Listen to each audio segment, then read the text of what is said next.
What's he doing in this neighborhood? I'm gonna get robbed. I know it. Just keep walking. Don't act scared. He's probably got a gun.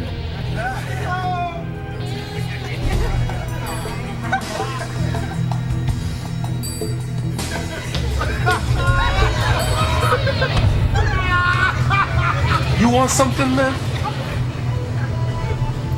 You talking to me? Well, I must be talking to you. Well, what do you want? I'm asking what you want. You want something? Yeah, maybe I do. Well, what you want, sucker?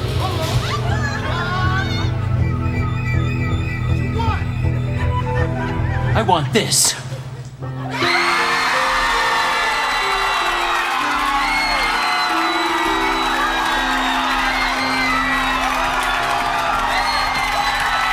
Gay sex brings men together, no matter what their race. Gay sex, it's colorblind.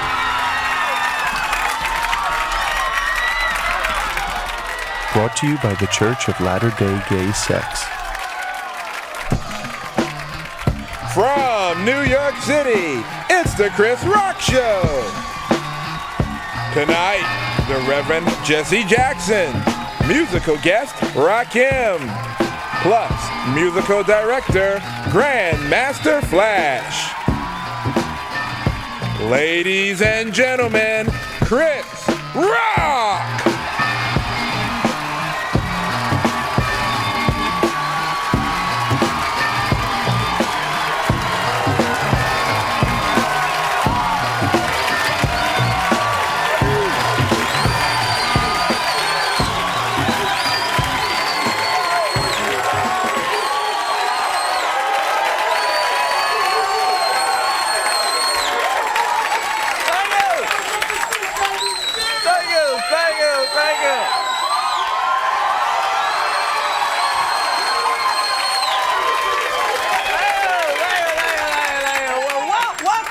Welcome to the show. Thank you all for coming out. Let's see, what happened this week? Tuesday was election day, and Giuliani was reelected. Giuliani, see, y'all boo, but none of y'all voted, did you? None of y'all voted. See, next year, to increase the black turnout, the city is planning on releasing a campaign soundtrack. Yeah, that'll get brothers interested in the whole campaign. Don't mess with that. What else happened? Marv Albert was on 2020. Marv Albert 2020 tonight. That's right. Marv Albert agreed to be interviewed by Barbara Waters, but he had one hitch. He would only be interviewed if you Downs got to watch. What else is going on? Big controversy over Murphy Brown. That's right, Murphy Brown, she's gonna smoke some weed this week. That's right, it's a big controversy over Murphy Brown. She smoked some weed to relieve nausea from being on chemotherapy. That's right. Now, even more controversy is next week, the cast of Suddenly Susan smoked some weed to relieve nausea from being on Suddenly Susan.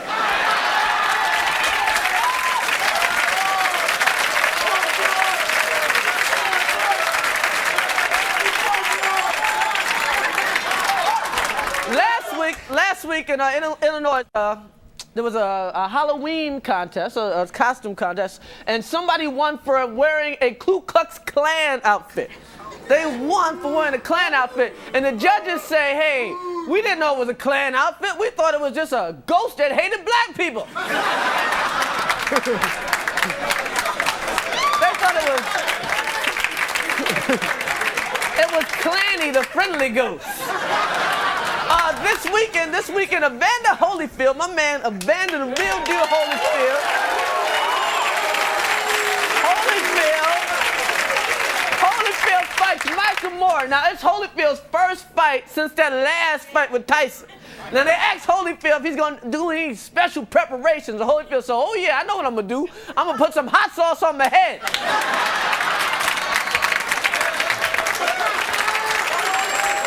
What else happened this week? week, Tiger Woods said he's getting death threats. Oh, he know he black now. Tiger Woods, I don't know what I am, now you know. Tiger Woods is getting death threats, and experts believe the threats may come from a disturbed white man who resents the success of young black men. And now they have narrowed it down to approximately 79 million suspects.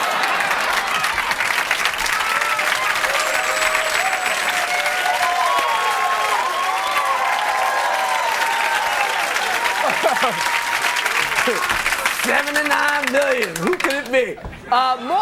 More sports news. Shaquille O'Neal, Shaq Daddy, was suspended for 1 game and fined $10,000 for pimp slapping Greg Ostertag. That's right, of Utah. Now, the fight didn't have anything to do with the game. Ostertag just wanted his $3 back from written Kazam.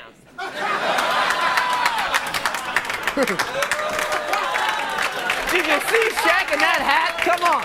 And finally, what's the guy? Nushan Williams, the guy who knowingly gave AIDS to young girls, has been diagnosed with being schizophrenic. Schizophrenic, And the prosecutor says, I don't care how many personalities you have. They all got the same dick.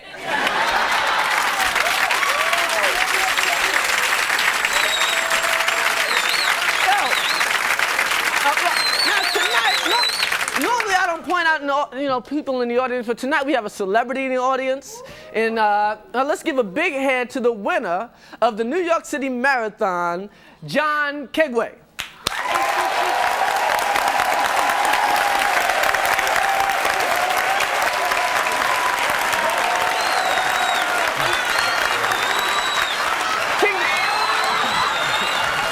Congratulations, John. John, when did you know you had the race won? John, are you planning on running in the Olympics? Well, thanks for being with us, John, and congratulations. Okay, we got a great show tonight. We got the Reverend Jesse Jackson in the house. Oh, we got the microphone theme rock Kim is in the house. Give it up for my man, Grandmaster Flash.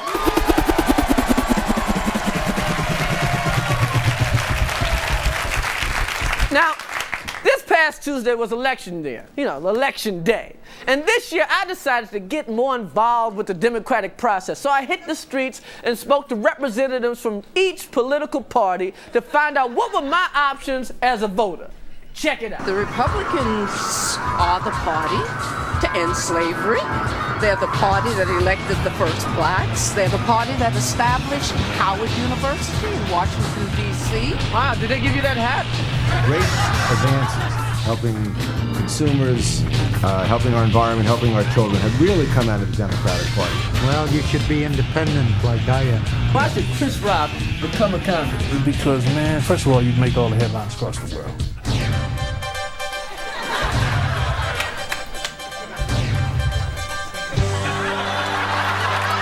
We believe the drug war is totally wrong, and prohibition is wrong in a free society. What's your favorite drug? Marijuana. Marijuana. That's a shock.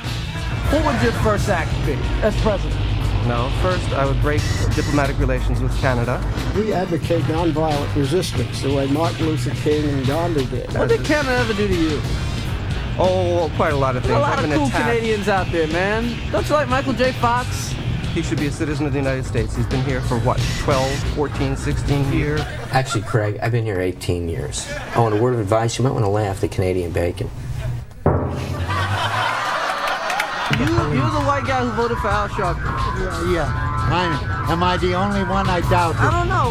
We're trying to find another one. How long do you think it would take us to kick Canada's ass? 4 minutes. Schoonmaker, I think it'd take about 3 minutes for me to kick your ass.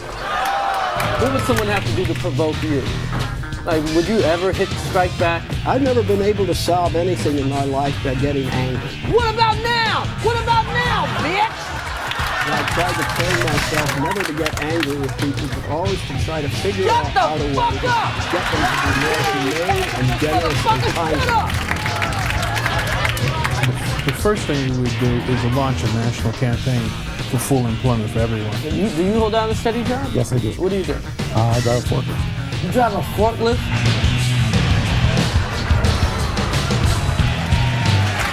Do you think they should legalize crack? Yes. Wow. How about heroin? Yes. Is there anything in the world that should be illegal? Murder.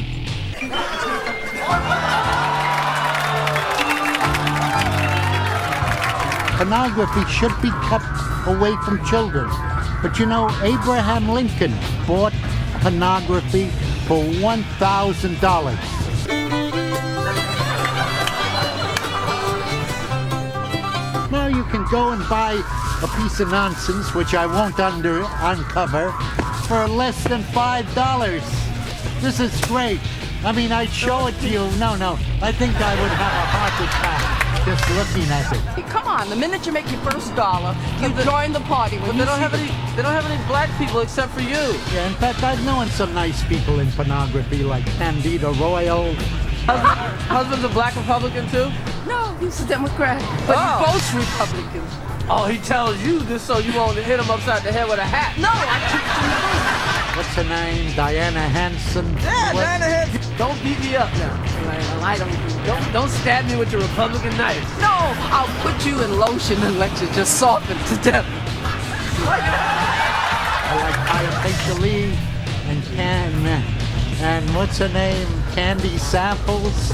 She gives you plenty of samples. Yeah, she's great.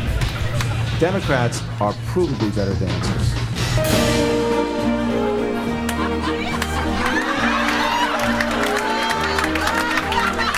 Actually, are Democrats better dancers than Republicans?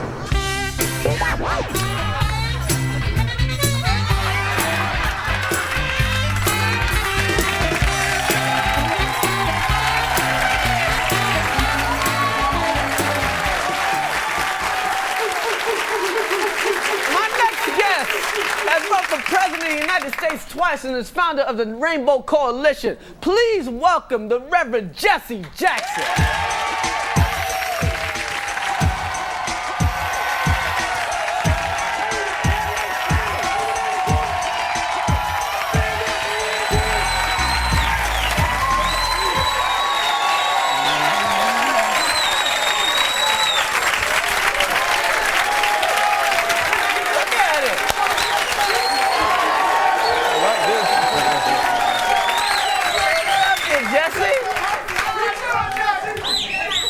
Oh my God. Let me just say right now, I'm a big fan. The first time I ever voted was for you. First time I even thought about voting was for you. First time, and it was a passionate vote. I mean, I've voted since, but it was just, I might as well have been getting a paper or something. It's like, yeah, I'll vote for Clinton, and here you go. But when I voted for you, it was from my heart. Now, what do you do, Jesse? I mean, we see it at the rallies, and what? I mean, I suppose. It's like an honest question. And indeed it is. You know, when I look at the young people here tonight, I fight for freedom. I fight for the American dream.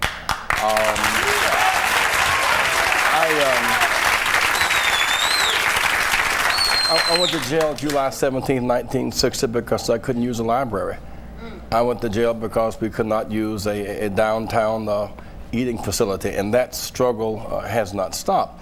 In some sense, we all fight for the American dream, and the American dream is on the assault. If the American dream is one big tent where all of us live with equal protection under the law, and equal opportunity, and equal access, and fair share, the dream is on the attack. And so why do I fight? Because every city I visit, Chris, there are 2 new buildings, a new ballpark and a new jail. And somehow, locking youth up rather than lifting them up is not right. And so I fight.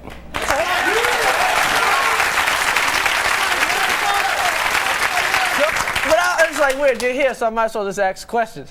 Okay, we say affirmative action isn't a black thing. We say welfare isn't a black thing, but anytime there's like a rally to keep anything going, the white people don't show up. It's just us marching. Shouldn't we just pull back sometime and say, we ain't marching for y'all no more? Because it makes us look bad. It makes us look, if we the only ones out there, we look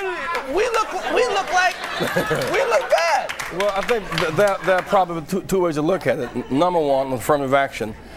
It's mostly white and female and young. I know, but if you have a rally and there's only black people there, call off the rally. And as bad as that is, what's worse than that? You know what I mean? What's worse than that, though? If nobody shows up. You're right. But if you have a welfare rally, I know there's more white people on welfare, but if only black people there, call it off. It just looks bad. It just looks bad. But then when there's no protest, there's no progress. Yeah, but if it's just us, then they're like, oh, them niggas just want some free money. Suppose Rosa Parks had waited for white people. You're right. Suppose Dr. King had waited for Billy Graham. And so there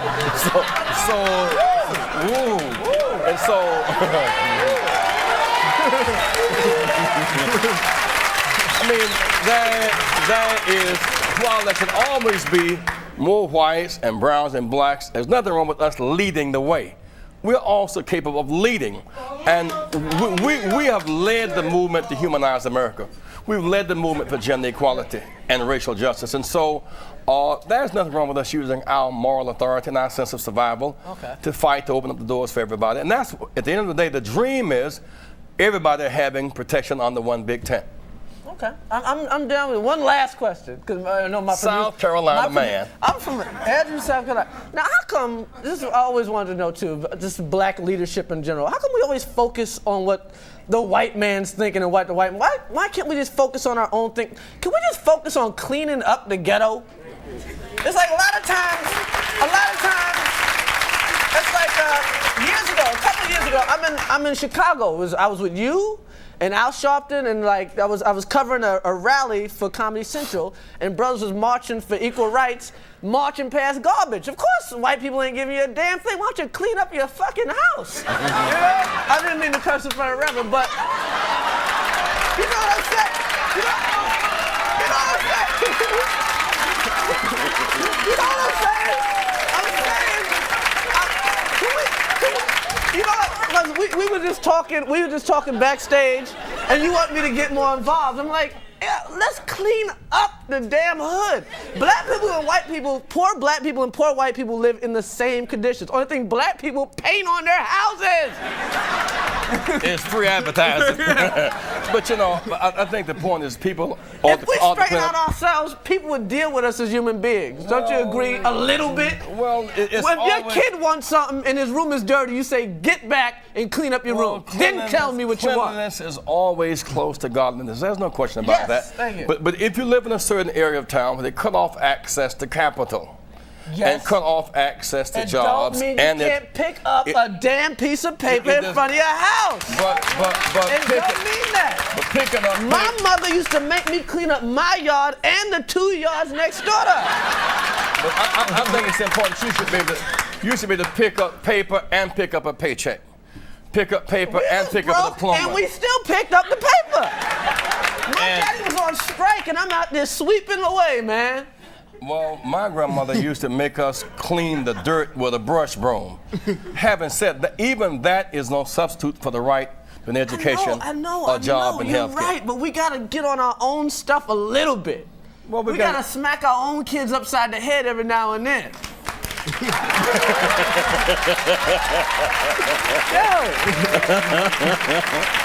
it.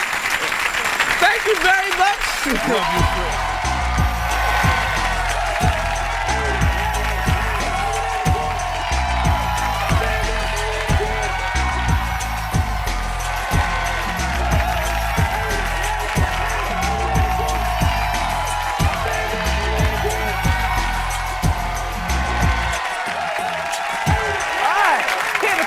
Some tracks off his new double album, The 18th Letter and The Book of Life, is one of the greatest rappers to ever live. The microphone, big one, yeah. Thinking of a master plan, This ain't nothing but sweat inside my hands. So I think of all the, things I did. Back in the days was a stick-up kid. I blow the spot up quick, my style of all. The phenomenon, rockin' my law. Came to blow it up on the Chris Rock show, ready to go. Make the microphone blow.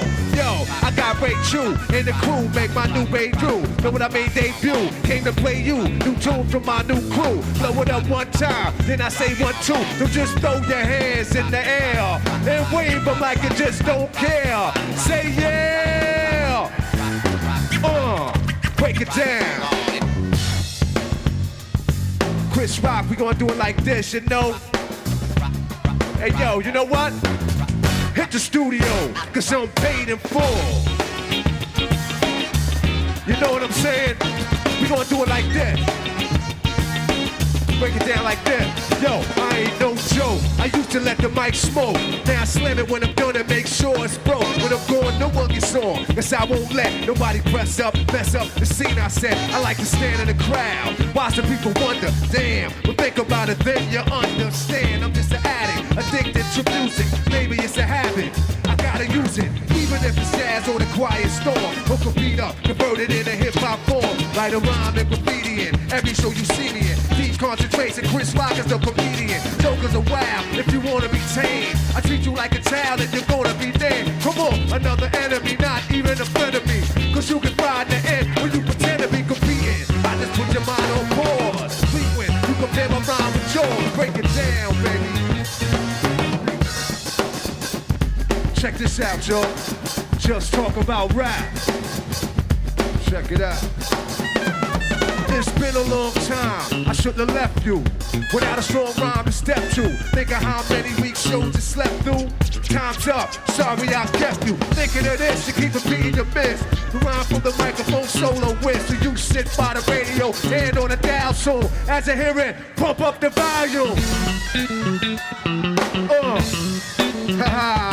You don't stop, check it out, y'all. I was a fiend before I became a teen. Felt the microphone set in cones of ice cream music orientated. When hip-hop was originated, fitted like pieces of puzzle, complicated. As I grabbed the mic, try to say yes, sure, they try to take it and say that I'm too small. Cool, cause I don't get upset. Kick a hole in the speaker, pull a plug, then I jet back to the lab without a mic to grab. So then I add all the rhymes I had, one after the other one. Then I make another one. This the opposite and that's the brother's done. I get a craving like a fiend for nicotine. I don't need a cigarette, know what I mean? I'm raging, ripping up the staging. Don't it sound amazing? Cause every rhyme is made it. Thought of, cussing, sort of, an addiction. Magnetized by the mixing. Vocals, vocabulary, and verses you stuck in. The mic is a Drano, volcanoes erupting. Rhymes overflowing, gradually growing. Everything is written in the code so it can go inside. My thoughts to guide. 48 tracks to slide, the unfeasible microphone fiend rock him. Spread the word, cause I'm N-E-F-F-E-C-T. A smooth operator operating correctly. But back to the problem, I gotta have it. They can't solve it. The silly rabbits, the prescription is a hypertone. That's heroin, I feed for a microphone. Like heroin, soon as the bass kicks, I need a fix. Give me a stage and a mic in a mix, and I'll put you in a mood. Or is it a state of be awareness, beware, it's the reanimator. Then it's to a microphone and leave the weapon assassinator. If the people ain't stepping, is he a part of me that you never seen? When I'm feeding for a microphone, it's the microphone thing.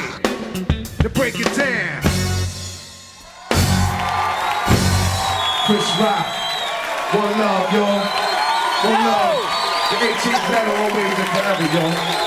That's our show for tonight. I'd like to thank my guests, the Reverend Jesse Jackson and Rock Him Allah. Yo, Flash, take us out. For a video copy of The Chris Rock Show, tape it yourself when it's repeated. Just put a blank tape in the VCR, set the timer, and that's it. Don't give us this, oh, I don't know how to program my VCR shit. Everyone knows how by now. Only a moron would spend $25 for a tape he could do at home for free. Act now.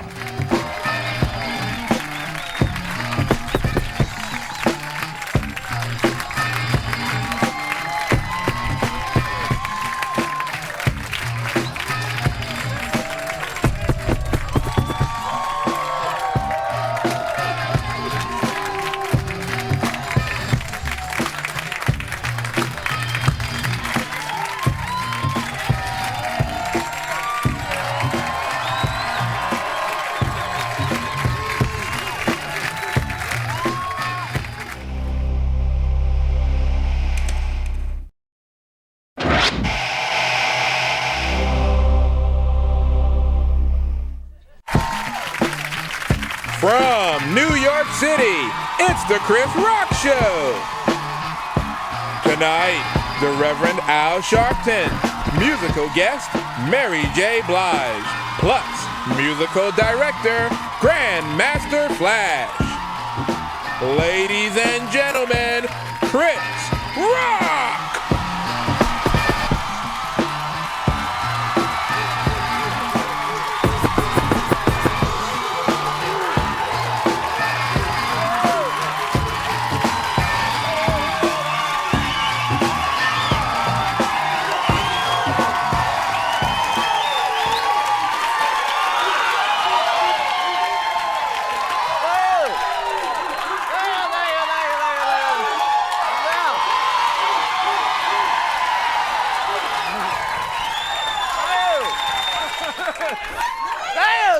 Thanks for coming to the show. Thank you very much. Welcome to the Chris Rock Show, and we're all here. Okay. Okay, let's see. All right. The I'll Be Sure concert is next week. Let's see what happened this week. This is a crazy week. A white Long Island teenager committed suicide. Anybody hear about this one?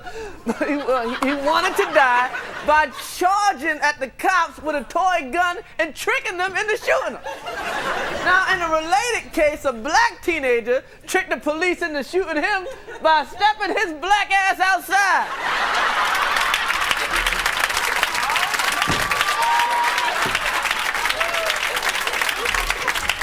What else happened? More news.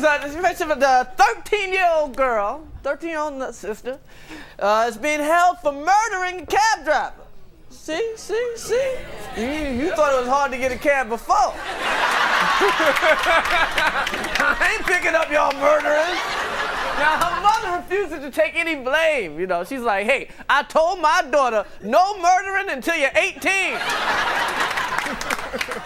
What else is going on? And a recent survey I saw in the paper, 89% of black teenagers say that racism has little impact on their daily lives. 89%. Now, the remaining 11% didn't respond to the survey because they were too busy taking plunges out their ass.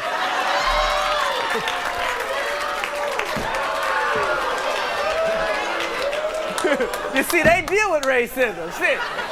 Now, after being set free, this British nanny, Louise Woodward, was asked, what is she gonna do next? So she said, hey, I'm going to Disneyland to kill some more kids.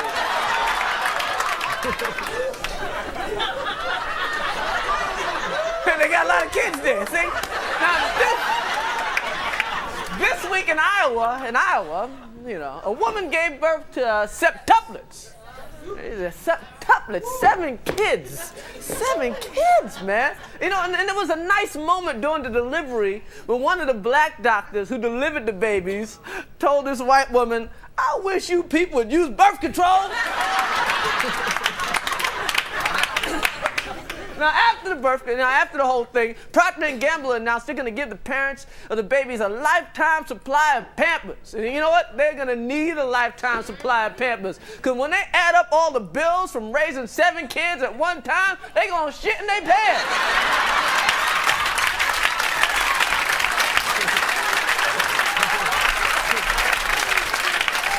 What else happened this week? The movie, everybody see the Don King movie? Yeah. Don King movie, only in America, premiered on HBO. You know, you learned a lot about Don in the movie. You know, you know what I learned? I learned how he kept his hair up. Flubber. Put a little flubber in it. It's right. Now, what else happened? Jack Benny, JB, Jack Benny's violin sold at an auction in London for $85,000. 85 G's. Now, in a related story, Philip Michael Thomas pawned one of his pink Miami Vice blazers for $2.95.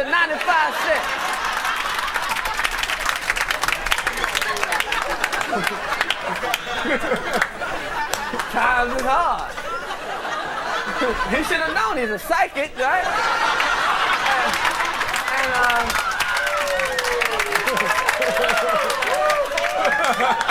I see a bad show.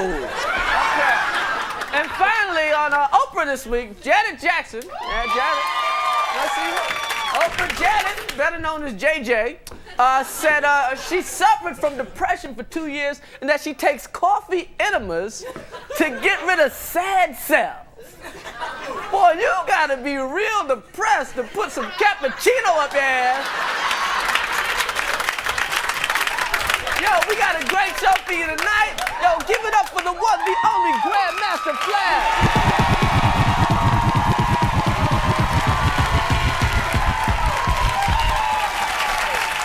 Buddy Budman. Now, we have a new segment on the show. It's called Shame on You, where we here at the Chris Rock Show target people who have been unfair to consumers. Now, right now, I'd like to show you the very first installment of Shame on You. Take a look. Shame on you! Shame on you! Shame, shame, shame, shame, shame on you! Shame on you! Shame on you! Shame on you! Hi. I'm here with Bill Thomas, and he claims that he tried to go to White Castle the other day, only to be told that he had to buy a ticket. Is that right, Bill? Yeah, I couldn't believe it. I never heard of anyone selling a ticket to White Castle before. It cost me $48, and the burger was only 43 cents. God, now, could you tell us how that happened? Well, I was going into a White Castle when I wasn't sure if they were open, so I asked the fellow who was standing there. The man said, yes, they were open, but I had to buy a ticket. Anyway, I gave him $48, and he just gave me a scrap of paper and told me to go in. You gotta go right in or immediately, because you don't want to be late. Okay, yeah, enjoy yourself. That's terrible, Bill. Just terrible. Yes, I think it's unfair for White Castle to be selling tickets when you're already paying for the food. It's not like you get to see a show or anything. You know, we asked some people how they felt about your case, Bill. Ma'am, what do you think of White Castle selling tickets to get inside? White Castle don't sell tickets. It's free to go in. Whoever told you that is just an idiot. Is it true that it costs $48 to get into White Castle? Of course not. That would be retarded. Well, now it's time for us to say, shame on you, Bill Thomas, for wasting our time. Shame on you! Shame on you! Well, that's all for Shame on You this week. We'll see you later.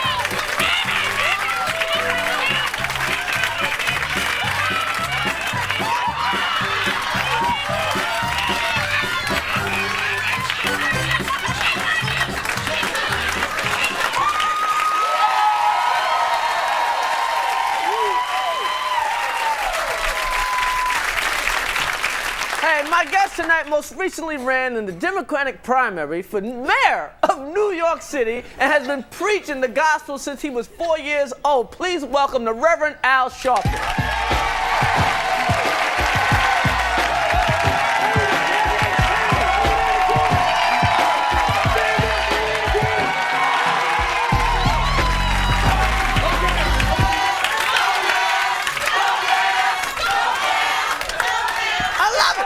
I do too. I love it. I love it. I love it. Now, I've done jokes about you in the past, and I gotta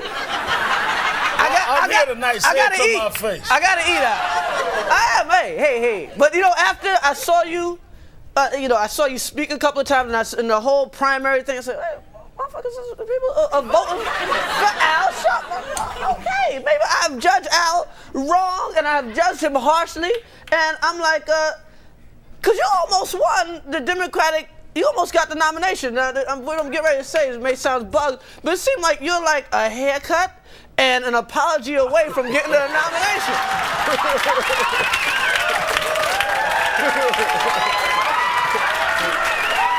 like, I'm saying that like in a cool, you know what I mean? Well, for you, that's a compliment. No, I'm saying. I mean, do you think you would like, because you came close. Now, what did you think you had to do to make the jump? I should have done the Chris Rock show before the primary. Yeah, that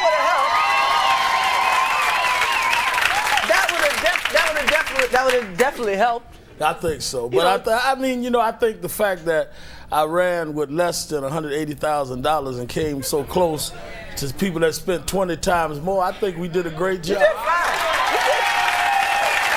People look at you the whole you in a whole nother light. Well, not everybody. You know, people write a lot about how I was beginning to, a large segments of the white community was looking at me differently. So I was going to see my lawyer one day, Michael Hardy. He's got an office on 57th Street.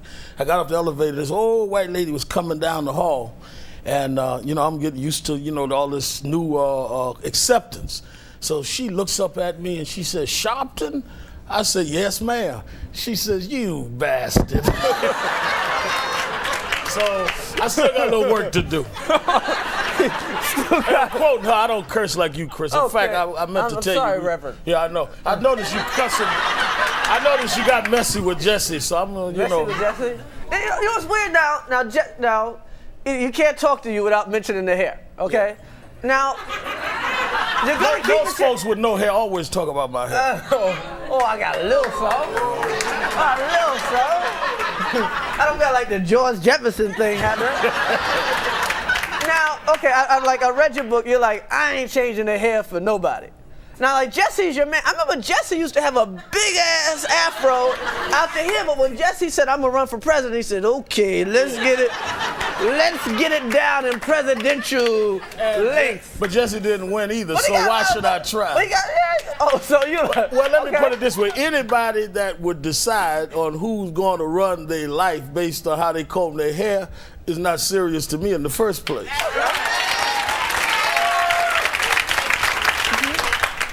You're right in theory. But not in practice. Right. You're absolutely right in theory. But then also, but it is business. But you also must remember that sometimes people can do different things because if they look at you one way and they don't see the strength you're really coming with. Like people looked at Don King's hair when they looked up, he had taken over boxing. They were looking at his hairdo and he had taken power. You're right. But it is business, and people go by associations, and you know, you want to do like you used to have on sweatsuit too all the time. That's right. And I haven't seen you in the crazy sweatsuits in a long time.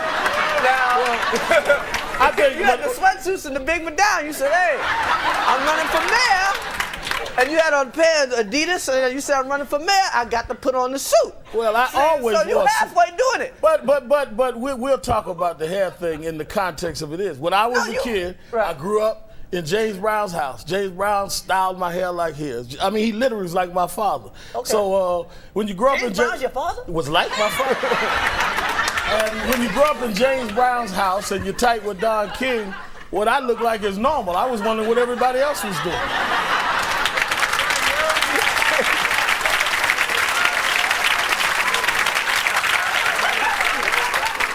James Brown was your father figure? Woo, that was a crazy household. we had a lot of rhythm in there. Boy, take off that sweatsuit, put on a red jumpsuit, and do your splits. So you're not changing the hair for nothing? No. Okay, but now you know you're not gonna be the mayor with the hair now. Oh, I'll be the mayor with the hair. No, you're not. I will. I bet you $1,000 right now. I bet you the people in the audience. A lot of no, actually, you could be the mayor, because chances are the Well, have you seen Giuliani's hairstyle? You're right. He had a toupee. Is it live or is it Memorex? That's the question.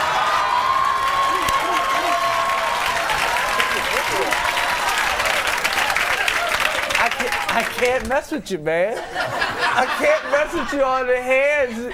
Okay, who's gonna run with you? Snoop Dogg? It's Alan, city controller, Snoop Doggy Dogg. Okay, let me ask you this. Hey, okay. Flash, that wasn't right, Flash. All right. It's not you.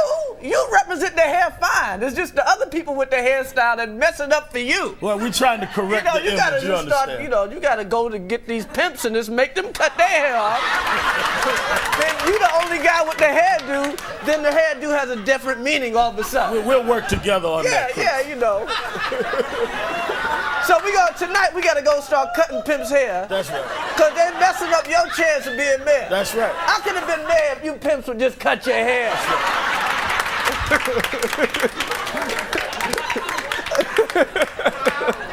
Okay. This is great, I love it. Okay. You're like the most controversial guy in all the politics. In all the politics. I mean, even the other day, you took a picture with the president. They're mad at him for being there. And I can tell you snuck up on him, like, hey, get it quick.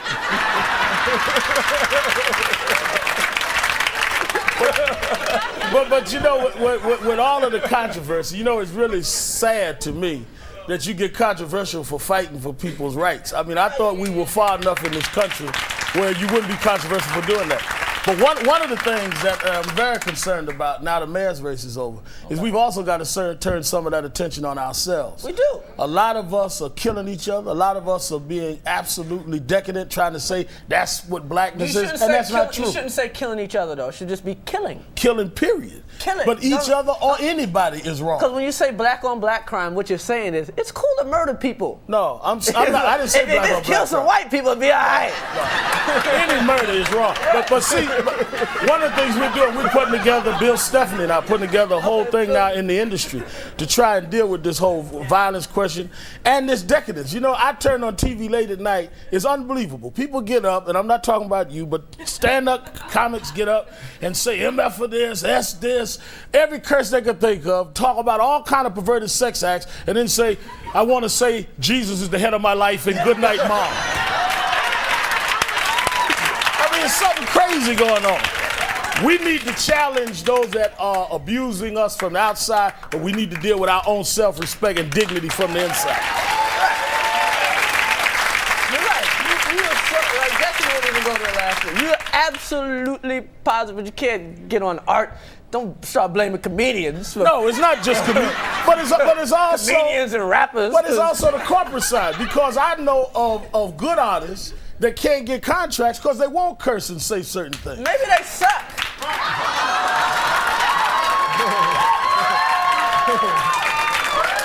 And maybe they won't say suck. No, hey, nobody ever did. Hey, I'm in show business too. You know what? Clean always make more money. Bill Cosby has made more money than Eddie Murphy and Richard Pryor combined. That's true. Will Smith make more money than every rapper out there. But we also tolerate a lot of this Dirty stuff. get more attention, but clean always make more money. Clean lasts longer. And clean always. I wish I was clean. I need some of that clean money. I wouldn't be on HBO. Well, that's why I'm trying to get you down now while you Chris Rock before you turn into Chris You think I really want to be on HBO, man? I could be on NBC rich as can be, but I can't stop saying damn. That's the nicest thing you say. But no, I think we really got to deal with that. And I mean, you look at you're smart and as talented as you are. You don't have to come out here and cuss every Friday night. Change nothing. I tell you what. Cursing. You quit cussing, I'll cut my hair. Cursing don't mean.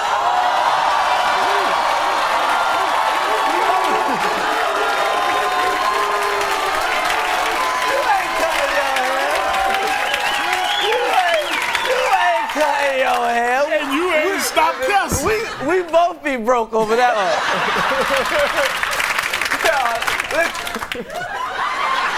I love it. You're getting on my cursing don't mean nothing, Al. You back it up now. Al, if I say, hey, that's a beautiful girl, and I say that's a beautiful fucking girl, it's still beautiful. And cursing don't mean that. Cursing don't change nothing. It's not how you say it, it's the message. It's the message that you bring. Cursing don't mean nothing.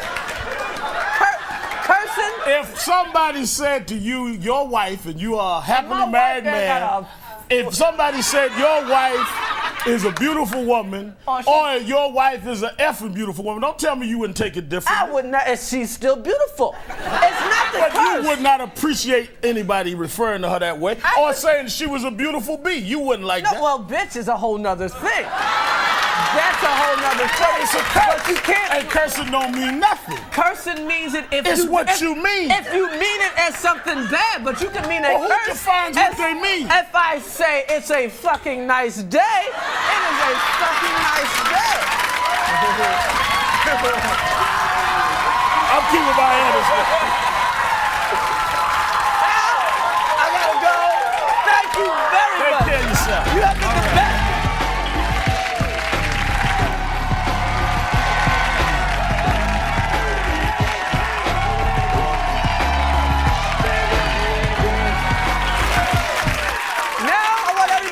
Watch this.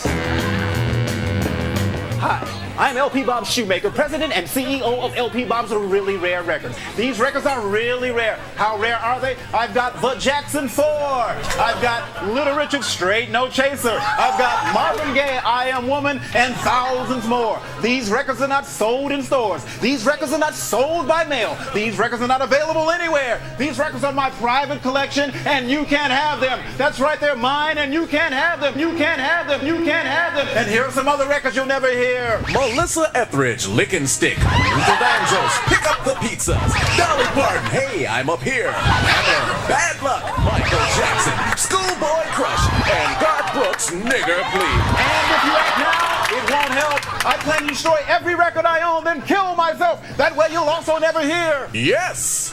No. Marv Albert, Super Freak. If you want more information, call 1-500-KL5-5555 and get the Fulton Fish Market. That's right, the Fulton Fish Market. You think I'd give up my real number? You can't have my real number. Hang up the phone, sit down and watch. There's not a damn thing you can do. LP Bob's Really Rare Records. Forget about it.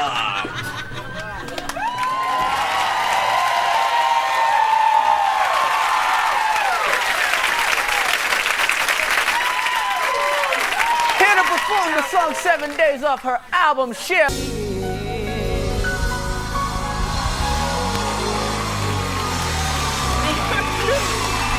that's our show for the night. Let's thank my guest, the Reverend Al Sharpton and the Queen, Mary J.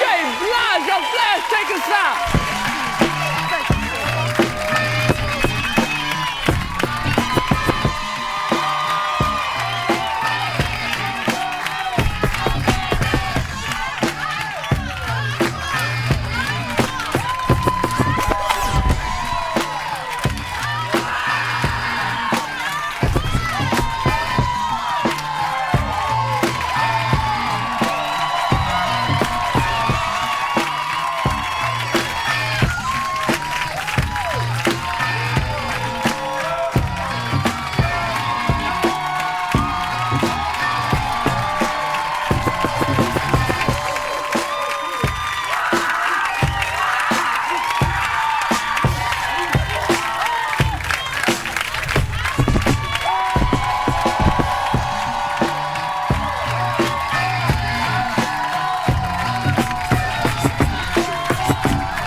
It's the Chris Rock Show.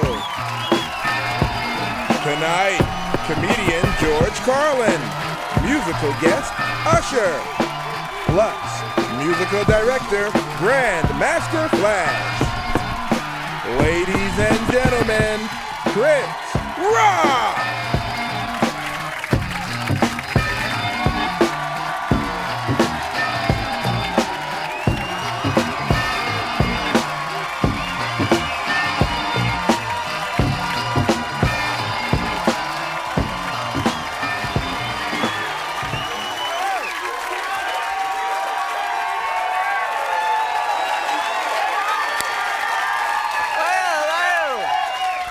Thank you all. Thank you. Thanks for coming to the show. Thank you, Brian, for, the cold. It's the day after Thanksgiving. You know, it's one of the biggest shopping days of the whole year. One of the biggest shopping days of the year. You know what it's known in my family? It's known as a layaway day. Lay it away now, get it out the 24th. You know what else that means? That means that it's to Coolio. It means 30 shoplifting days till Christmas. Anybody hear that Coolio was arrested in Germany for walking out of a store wearing some clothes he didn't pay for? Who's Coolio? You know, Coolio hasn't been accused of stealing since he took Fantastic Voyage from Lakeside.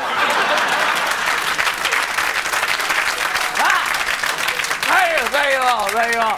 You know what else happened? An 80-year-old woman was thrown off a Greyhound bus at 3 o'clock in the morning because she had a puppy with her. Come on, it's Greyhound, man. I'm with drug dealers and prostitutes on Greyhound. Now, if she was eating the puppy, that'd have been all right. What else happened? Ellen DeGeneres this week, EL, ED, whatever her initials are, said that she wants a baby, right? But her girlfriend, Anne Hayes, is going to carry the baby because Ellen doesn't like pain. And I guess that makes a little bit of sense because, if a dick is too much to handle.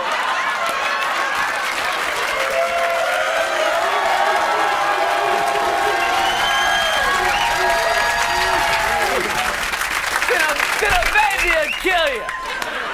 Now, as I do every year, I watched the Macy's Thanksgiving Day Parade, and I took a few pictures of the balloons. Now, this first one is one of my favorites. It's Spider-Man. It's 78 feet long. It's big old Spidey. Now, this other one I really like is the British Nanny balloon. That's right, the British Nanny balloon. Earlier in the day, it killed the Baby Huey balloon. It was very sad. You know what else? They had pilgrims. Now, back in the day, pilgrims, they didn't have latex, so they used duck bladders. And this is one of my favorites, Sinbad's pants.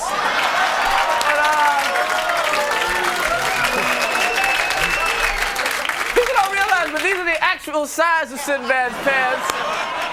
There's enough fabric there to supply 32 Chess King stores. And what else we got? The plunger this year.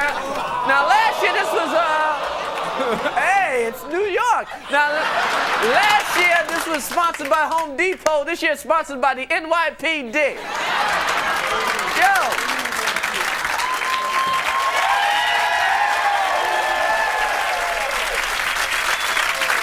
We got a great show for you tonight. We got George Carlin in the house. We got Usher tonight.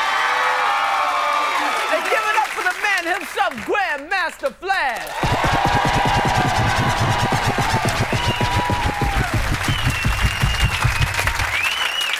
Now, holidays are a time for reflection. So this week I went out in a Plymouth van to find out what was the real meaning of Thanksgiving.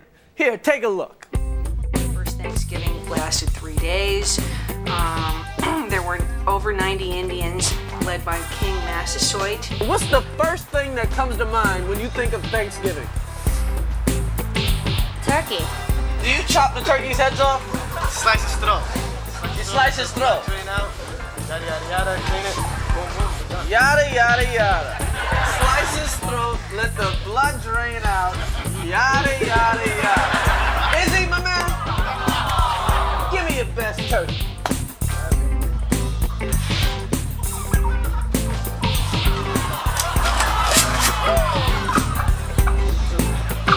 Shadow shit on you, bro.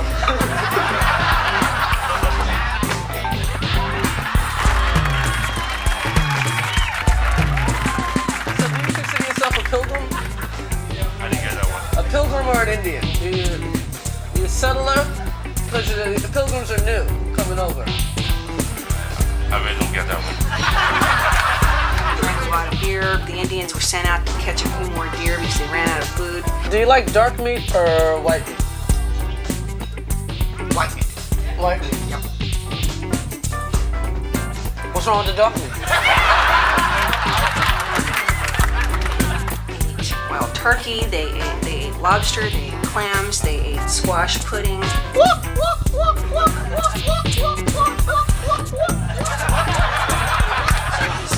It's quite a major feast. Would you like to have Thanksgiving dinner with me and play some football? Sure. Come on, let's go. Come on, let's go. Come on. Come on, let's go.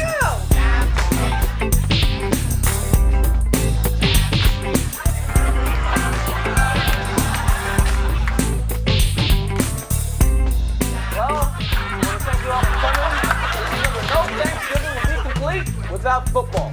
So I want you to all welcome my guest, Mr. Jeff Blake of the Cincinnati Bengals. Now I want you to all join me in prayer.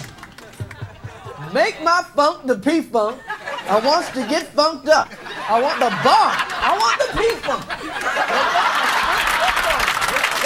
Make my funk the P-Funk. Now let's eat.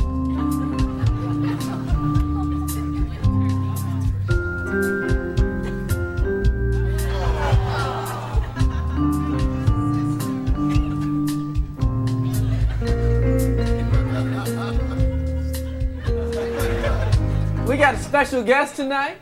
I want you to all welcome the Thanksgiving Day players. Give it up. Here, pilgrims, some turkey and corn. We give you this because you are hungry and new to this land. Thank you, Indians. We are hungry and we are new here. But now we must kill you and take your land. Hey, now that we've all eaten, let's go play football. All right. Yeah.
Has been doing comedy for over 40 years. He's done 10 HBO specials. He has a best-selling book called Brain Droppings. Please welcome George Carlin.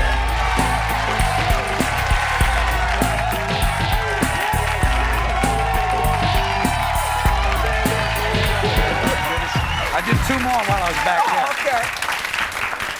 George Carlin. Good to see you, my friend. Okay. George Carlin, you are by far, you're easily one of the greatest comedians ever to live. All right. Easily. Okay, I'm gonna go with that. Okay, yeah. You are.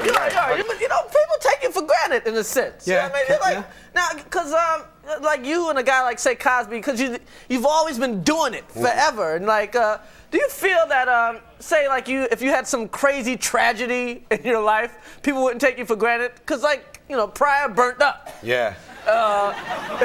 Lenny Bruce died, Kennison died, and you're like right here chilling. The penalty of living. The penalty of living. Yeah. Well, you know what happens? A lot of people say, "Hey, how you doing? How you been? I love that stuff. 1972, I saw you." And I'm like, "Oh yeah, well, last 25 years, been some more."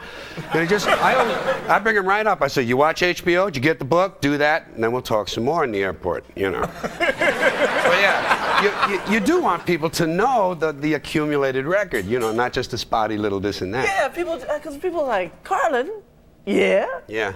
It depends. So there's other people that are hooked in good, right. You know, hooked in real strong, and then they'll tell you back what you did, and you say, "Oh, I don't remember that." Well, you did it, and I saw it. Okay, now one of your biggest things ever was the 7 words you can never say on television. It was piss, shit. You want the right order? What was the order? Shit, piss, fuck, cunt, cocksucker, motherfucker, and tits. Said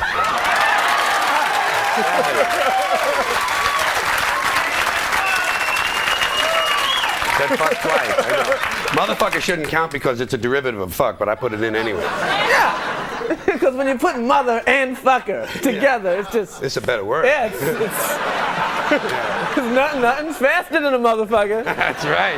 Nothing jumps higher, nothing stronger. Now, you know what's weird? Now you can say tits now a little bit. Yeah, a little bit. See, that's just it. And the interesting thing was you couldn't say tits, but you could say bazooms, you could go like this, you could say knockers, you could say knobs, but tits, and it's a cute word. You can say because tits are cute. It sounds like a But they won't let you say titty. No.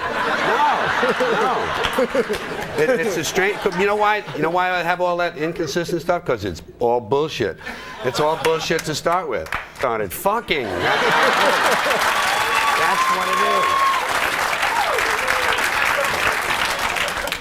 is. You know what's wild? Now, is it, you did the seven words you can't say. Is there anything you can't say now? I don't know. That gets people. I got what I like to do. I like to bother people. I like to find out where the line is, sort of sense where the line is drawn, and then deliberately cross it, and drag the audience with you, and have them happy that you did it. That's the key. Once you get them over there, they say that was good. So I'm doing my next HBO a year from December, about 13 months from now, and I'm just working on things because there's one taboo in this country, I think, religion, and I really am all out attacking religion every chance I get because I just don't believe in that stuff. I think it's the worst thing that ever happened to mankind, and I get after them all the time. But that's not the only thing. Kids in this country, there's too much attention to children in this country. Every time you turn around, it's kids, and they're hiding behind kids because all they're trying to do is censor you again and take your drugs away in the name of their kids. In the name of the kids. They're trying to roll back the 60s, man.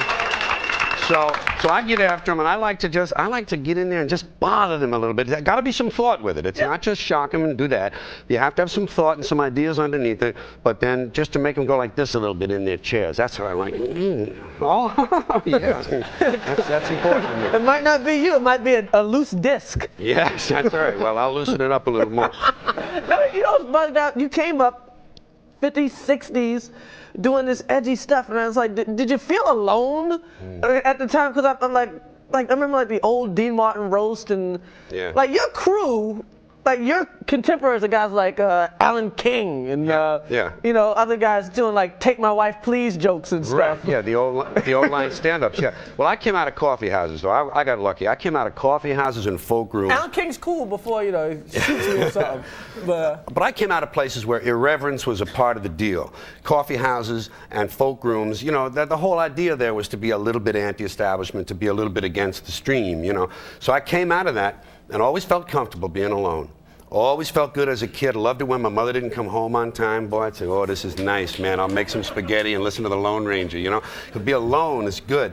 And I never really took part in show business. I'd show up.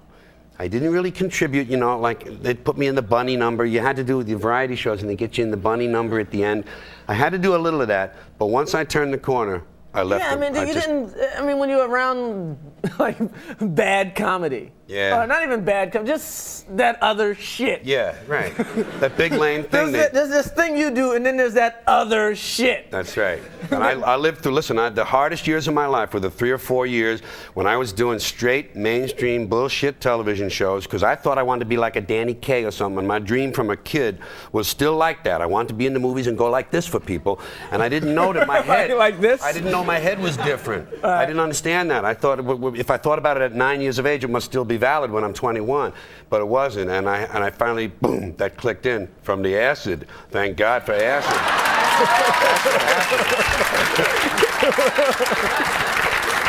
So all that hard work stuff is bullshit. Well, it don't hurt. Acid. Somebody give me some acid right now.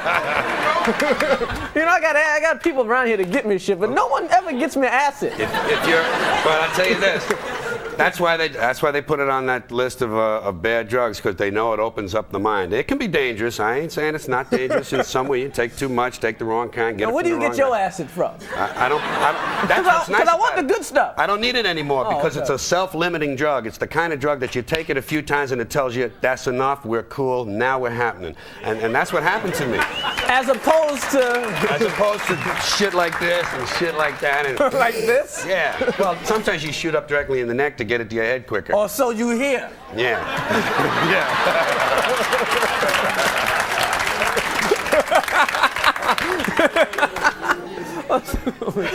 In the neck? Well, the temple would be quick, wouldn't it?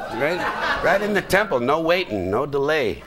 I never did shoot up, so I'm just talking shit. Oh, yeah. I never did. No, I grew up in a neighborhood with plenty of smack in the 50s and never got to the smack. The grass was enough. Boy, I'd get some of that grass and a couple of beers and just lay back and wonder why those guys were puking. You know? That's all I needed. No, never did shoot up. Never did use it. Now, what's the worst thing that happened to you? What, like, just opening up? I never heard the George Carlin horror stories. Well, I did an awful lot of cocaine during the 70s. When I did that stuff, I did tons of it. Yeah, tons. Yeah, well, you knew that shit. And I just would get out there, and my jaw wouldn't work. You know, you know how locked up. Yeah, I know crackheads whose jaws don't work. You get like that, man. And you know what you're thinking is good. Fortunately, they liked me, and they would wait. You know, for my mouth to start working. But I don't have any of those. I'm not one of those guys that has a story. You know, like every comedian, like these old guys, especially you meet, and they say, you mention a name, and they say, oh, let me tell you about Al Jolson. And they got a story for everything. I got no stories because I don't remember a goddamn thing, man. I don't remember nothing. Thank you very much. Sure, man. my pleasure. Thank you, man. Thank you.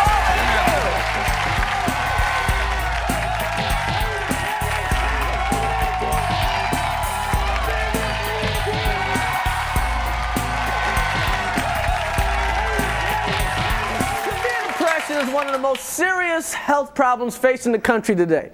Medications such as Prozac and Zoloft are routinely prescribed to combat these mood disorders, but some critics say there are better methods. Here joining me right now via satellite to explain his new treatment for depression is Dr. Leonard Laxalt. Welcome, doctor. Thank you, Chris. So, doctor, what is this new drug that you claim is so effective? Well, Chris, after years of treating depression with so-called wonder drugs like Prozac, which doesn't always work and has many side effects such as insomnia and loss of appetite, I found a medication that people in cultures around the world have relied upon for centuries. So it's like an old folk remedy or something? In a way. It's made of all natural ingredients, and it's available without a prescription. And what is this new wonder drug called? It's called hard liquor, Chris.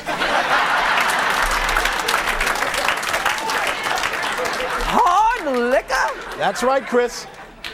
You mean like Jack Daniels or something? Well, it goes by many names, Chris, but hard liquor is its scientific classification. Right. I've found in my research that a small amount taken once in the morning and once at night will keep the mood elevated all day. Your research? You mean a real clinic let you research this? Well, they were skeptical at first, but I was so confident that I used myself as the first guinea pig. And what were your results? I don't remember. So you blacked out? Well, there can be side effects, but they're not nearly as bad as most drugs. So what are some of the other side effects? Well, some people do experience nausea and loss of job, but that's a small price to pay for a cure for depression. Doctor, I mean, even if this works, I mean, most people can't get up and the first thing they have is a glass of gin and juice. Well, with conventional medication, some people have trouble swallowing pills, so they invented gel caps. I recommend a Jell-O shot to my patients. Now, correct me if I'm wrong, but isn't alcohol itself a depressant? What's in the measles vaccine, Chris? Measles. What's in a flu shot? Flu virus. They make you immune to the disease by introducing a mild form of it into your system. And that's how hard liquor works on depression? That's my best guess, Chris. Doctor, do you have any scientific evidence that this works? I do have what I think is some rather conclusive video documentation of several of the people that I've treated. Okay, let's take a look. This is a group of patients before they were on hard liquor. So who wants to begin today? How about you, Mrs. Story? Anybody? You can see they're very depressed. Here are the same patients after their first dose of hard liquor.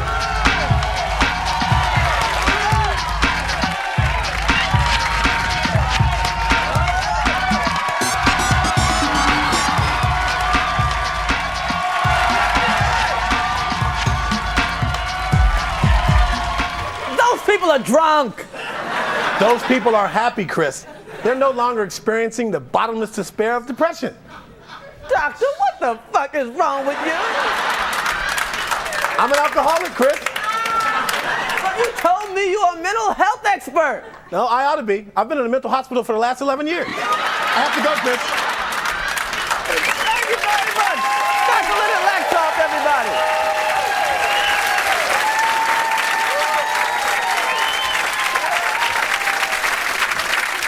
Hit it before.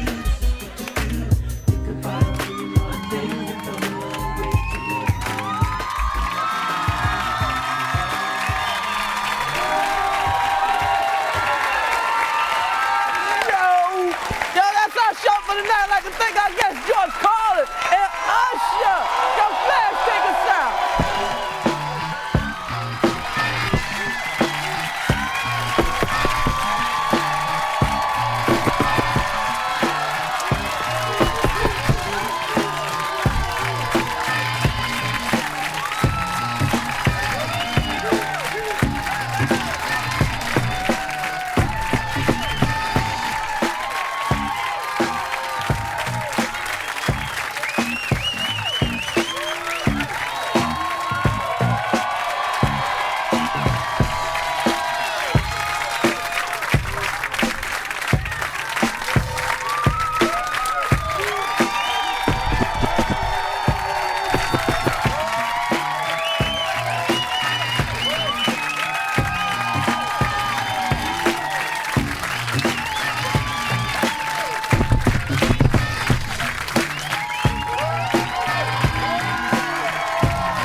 Uh-oh, your battery just died. Now you'll never get that report done in time. What a great idea. But will you remember it in the morning? Why can't someone invent a portable data transport system? Well, Millennium Communications 2000 has. Let us take you into the 21st century and beyond with our latest breakthrough, the Dataport 2000T. This device uses state-of-the-art technology to allow instantaneous transfer of information, utilizing the natural force of gravity. This ink-like substance is forced through our patented delivery system onto a rotating orb composed of a space-age polymer used in the manufacture of cars. You can then download your data onto our lightweight peripheral made by a process that converts wood into a random access storage area. Millennium Communications 2000, building a better tomorrow today. From New York City, it's the Chris Rock Show. Tonight, boxer Roy Jones Jr., musical guest Salt and Pepper, plus musical director Grandmaster Flash. Ladies and gentlemen, Chris Rock!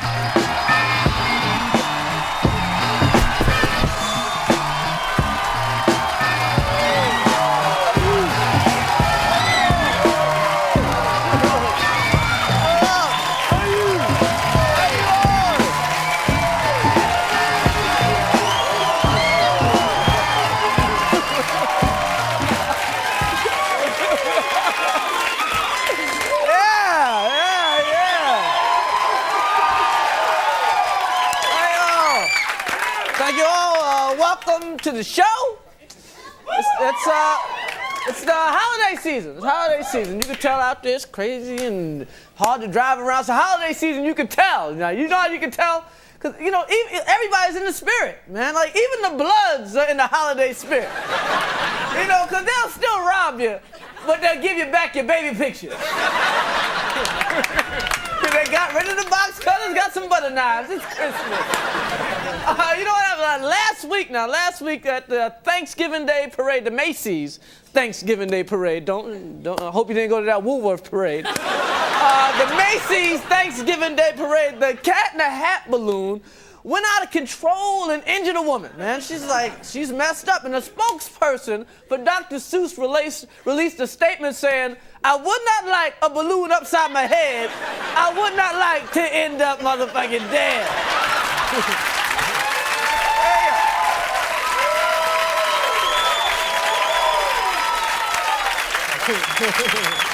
Yep, that's exactly what he said. Now, what else is going on? President Clinton been a bill.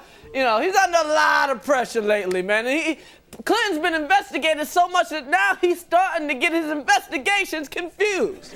He's getting them all mixed up because today he denied calling up Paula Jones for money, and then he whipped out his dick to Janet Reno.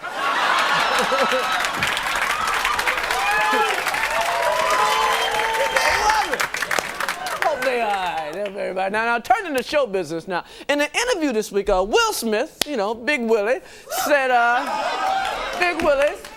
he gets pulled over by the cops twice a month, and the cops say, you're a nigga in a nice car, shut the fuck up. Now, if that's how they treat the Fresh Prince, then Ice Cube must be getting his ass kicked twice a day.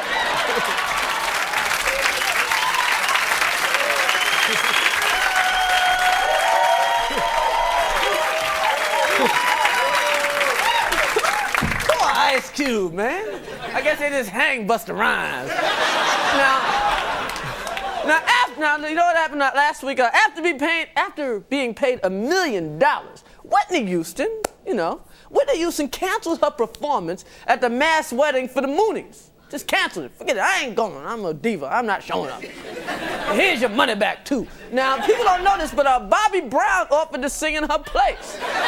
He did. Bobby said, hey, you know, $1 million, hey, why not? But the Moonies said, hey, wait, we wouldn't let you sing unless you brought Ralph, Ronnie, Ricky, and Mike.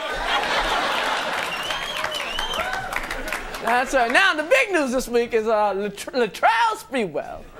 Latrell Sprewell of the Golden State Warriors was suspended for a year after he tried to strangle his coach. Now he can't play professional basketball no more. But you know what's the good news is he found some work as a nanny.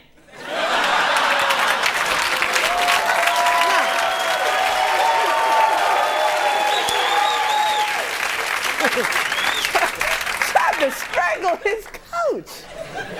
I don't want to pick and roll. You boxed that motherfucker out. Okay, it's been a bad week for Sprewell. You know what? But it's been a bad year for Dennis Rodman. Because not only is he not the league leading rebounder anymore, but now with Sprewell acting crazy, he's not the league leading asshole no more.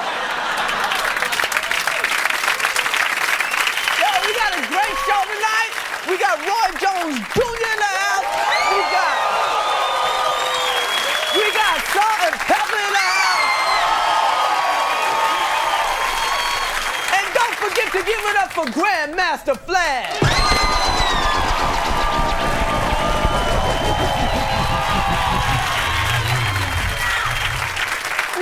Whenever I walk around New York, I always see tons of people wearing Walkmans, and I always wonder, what are they listening to?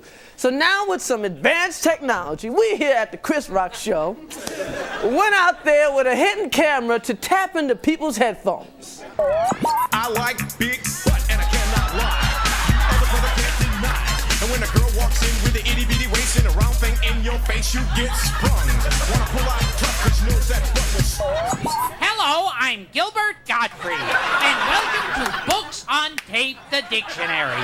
Chapter 1, A, aardvark, a large burrowing nocturnal African mammal that has extensile tongue, large ears, and heavy tail.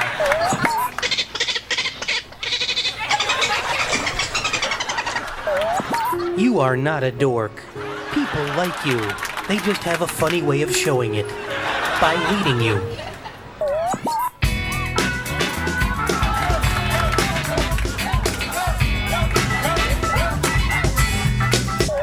Important Japanese phrases. 私は大きなおっぱいな女が好きです。I prefer a woman with large breasts.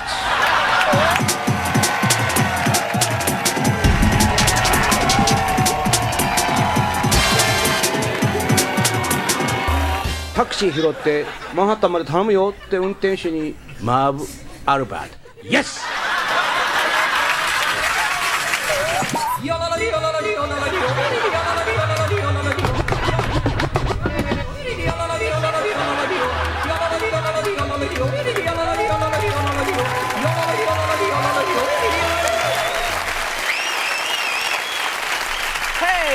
Now, the year 2000 is fast approaching, and if you're like me, you're doing everything you can to get ready for the millennium. What do you think's gonna happen in the year 2000? A lot of people that are trying to hide things are not gonna be able to hide things anymore. The truth is coming out. Like Marv Albert. Now, the 21st century's coming, and you're gonna have to change your name. How about 25th century drapes? That way you don't have to worry about it for 4 centuries. No, I don't think so. Our job is just a small piece of the millennium. It's to promote and plan what's going to happen in New York City. Are they gonna ship in more hookers? Big butt drapes? No. No? Little butt drapes? No.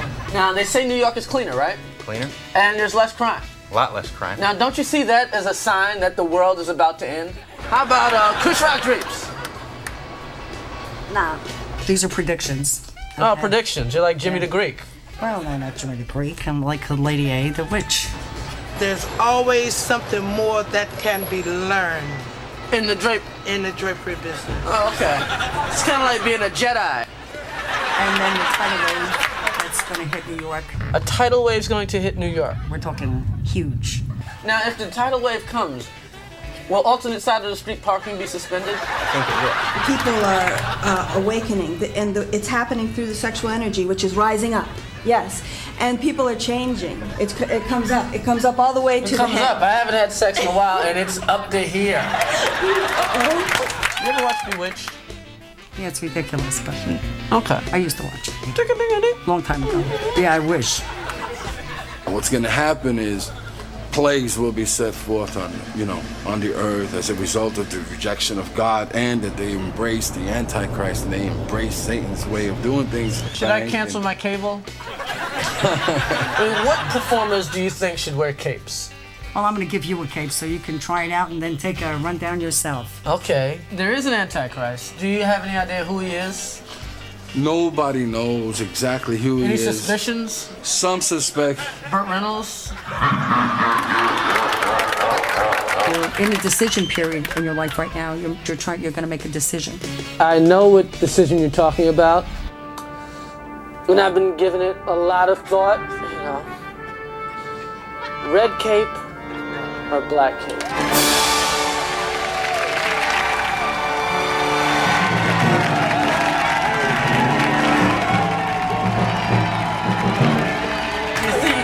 Change the name of the garage? Not at all. I think the name is going to stay just the way it is. Men will learn more and more to have orgasm without ejaculating. You ever having an orgasm without ejaculating? Can't say that I have. You're a teacher. Yeah, but you teach by, not by having sex. Would you consider wearing a cape to park a car in the year 2000?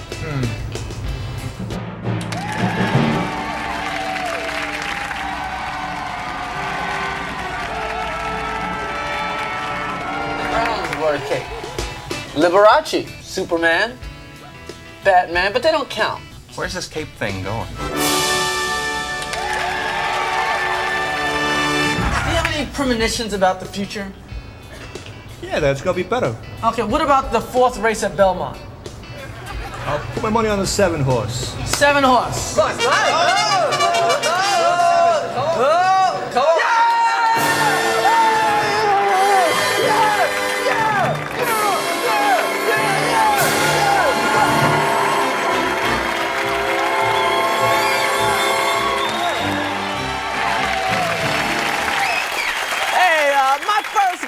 the WBC light heavyweight champion of the world and is considered the best fighter pound for pound in the world. Please welcome Roy Jones Jr.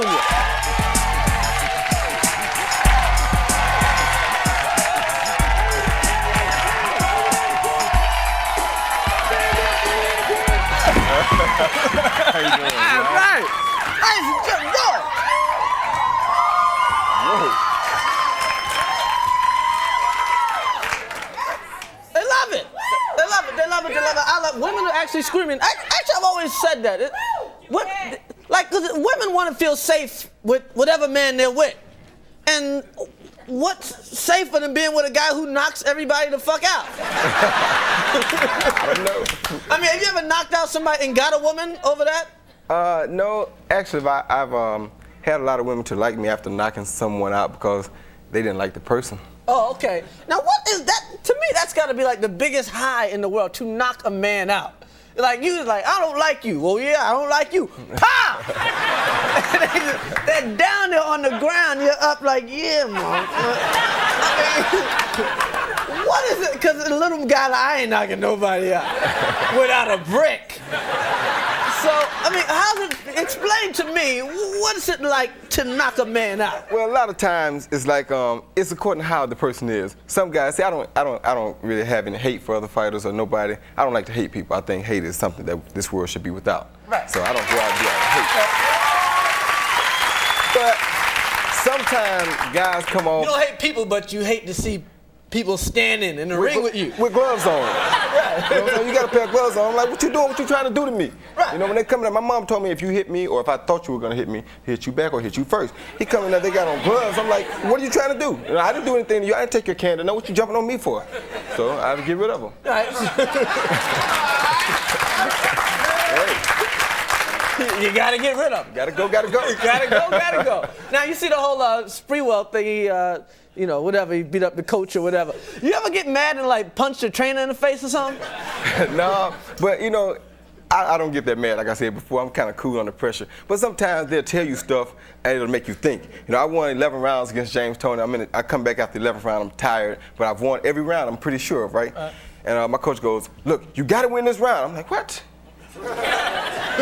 And so I'm like, what is he talking about? Did he jump when you said what? No, he jumped. So I'm like, well, don't pay any attention. He just probably panicking because this is the biggest time of our lives together. So I waited for a minute, just stared in space. Then he kind of came back and realized that I really wasn't paying much attention anymore. And he said, well, I don't mean it like that. And he changed it. And I understood what he was saying, but I understood the situation myself. He didn't want me to get raw. And you didn't want to beat his ass. Well, I wanted to beat him. I was going to beat him anyway. Oh, okay. Right. Now, did you ever bite anybody in the ear?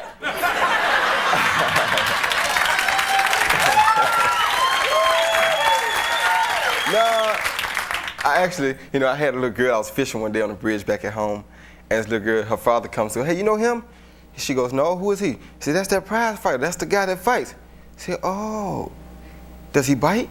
And I laughed so hard, man, but the only time I ever bit a guy, when I was small, I was young, I was weighing about 95, and this guy weighed like 125 pounds. And my father had me sparring with him, and he kept pushing me with his shoulder. My father was like, yeah, push me around, bully him. He was telling him to bully me to try to make me blow up. And he kept hitting me with his shoulder, so finally I said, you know, I only got one thing to do. Since he hit me in the mouth with his shoulder, bite him. So I bit him on the shoulder, he hollered, ah, but he didn't put his shoulder on me no more. And he got out there, and I just dominated him. But it's one thing, I can bite him back at Square Ring Gym. You can't bite a man in Madison Square Garden. You know? You can't do that. No biting at the Garden. No. Now, you know what's... The Knicks need to bite somebody.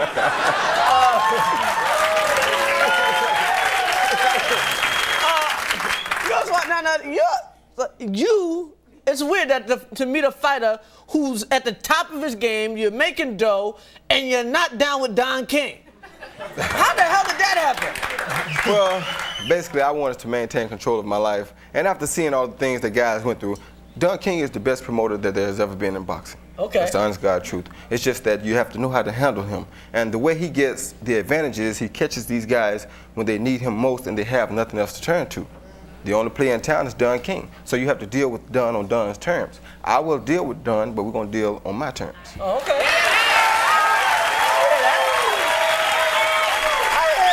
hear that. Now, because I didn't even realize, you always see Don in boxing, but I never realized how powerful Don King was till I watched the Holyfield Moore fight. Right. And at the end of the fight, they said, Holyfield, you gonna fight, what's the guy, Lennox Lewis? He said, I gotta talk to Don King. I said, what happened to God? He was like, God. I was like, God. I was like, what the hell did Don King get ahead of God? I don't know. I said, oh, don't fuck with Don King, man. He got Holyfield.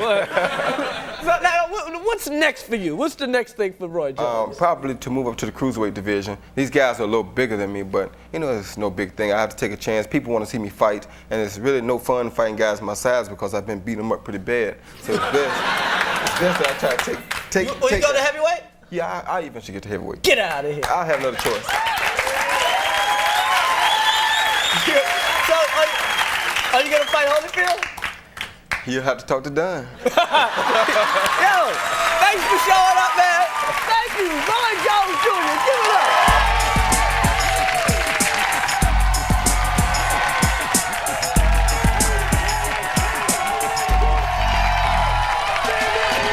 How many times has this happened to you? The whole family gathers for a night of must-see TV when the cable goes out. Looks like another evening of Boggle. Well, stop living in the 20th century and leap into the future with the Wavelink 2000, a revolutionary dual analog data receptor from Millennium Communications 2000. Thanks to a breakthrough in information transmission, you can now receive your TV signal through the air. Originally developed by NASA, Millennium Communications 2000 has refined this system for home use. Millennium Communications. We don't make things, we make better things.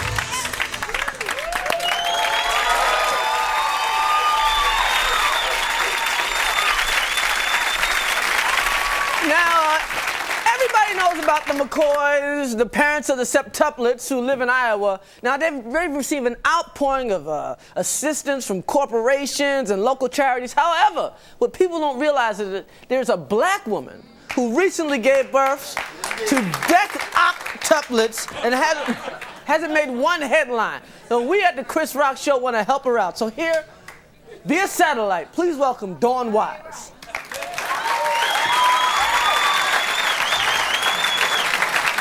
Welcome to the show, Dawn. Now, decoctuplets, I didn't go to fancy school. How many babies is that? 18. 18 babies? Good Lord, what was that like? Chris, it's like going to the grocery store for just a loaf of bread and coming out with your own price club. Let me ask you this. Did you have a C-section or was it natural birth? There's nothing natural about having 18 babies. I'm not a German shepherd. Chris, I had babies coming out of everywhere. My ears, my nose. My dentist delivered the youngest one. She was hiding under my wisdom tooth. Now, Anita, you don't seem happy like that mother in Iowa. Why is that? I had 18 babies. Of course that McCoy woman's happy because for her it was like winning the lottery. She's getting a lot of free shit. We got Pampers, baby food, a minivan, and a house. And what did you get? I got 18 babies. And they also gave me a big-ass hospital bill for $1.2 million. Ah, man, I mean, what happens if you don't pay the bill? Do they take a couple of the babies back? I wish. Now, how's your husband taking this? Well, he was fine until he saw number 16, and that just pushed him right over the edge. But he's doing fine now, Chris. He's out looking for work. Oh, is he unemployed? Hell no, he has 3 jobs. He's trying to find 2 more. I guess you got a Jamaican man, huh? Now, let me ask you this. Were you taking any fertility drugs? Kinda. What do you mean, kinda? Man, I smoked some weed and forgot to take my birth control pill. Now, hey, join the Albie Shore record. It'll get you in trouble every time. Now, didn't you know from that sonogram that you were going to have 18 babies? No, my quack doctor told me that I was gonna have a big ass baby with a lumpy head. You know, now I've seen the McCoys all over the place. Are you gonna be on any other shows? Well, Ricky Lake invited me to do her show, but when she found out that I had a black husband and an education, she didn't want me anymore.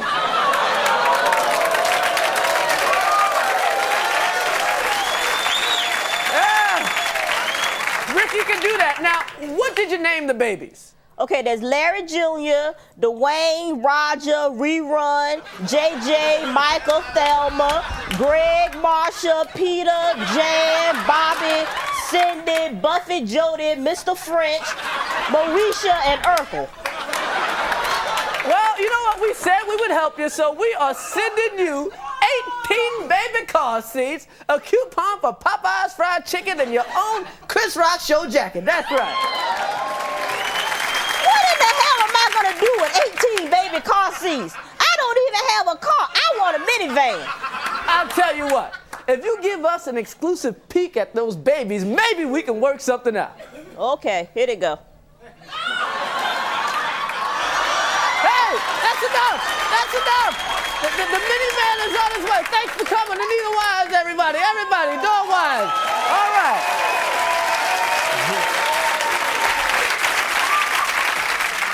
Here to perform Giddy Up off their latest album, Brand New. Give it up for Salt and Pepper featuring Spinderella and Rufus Black. Come on.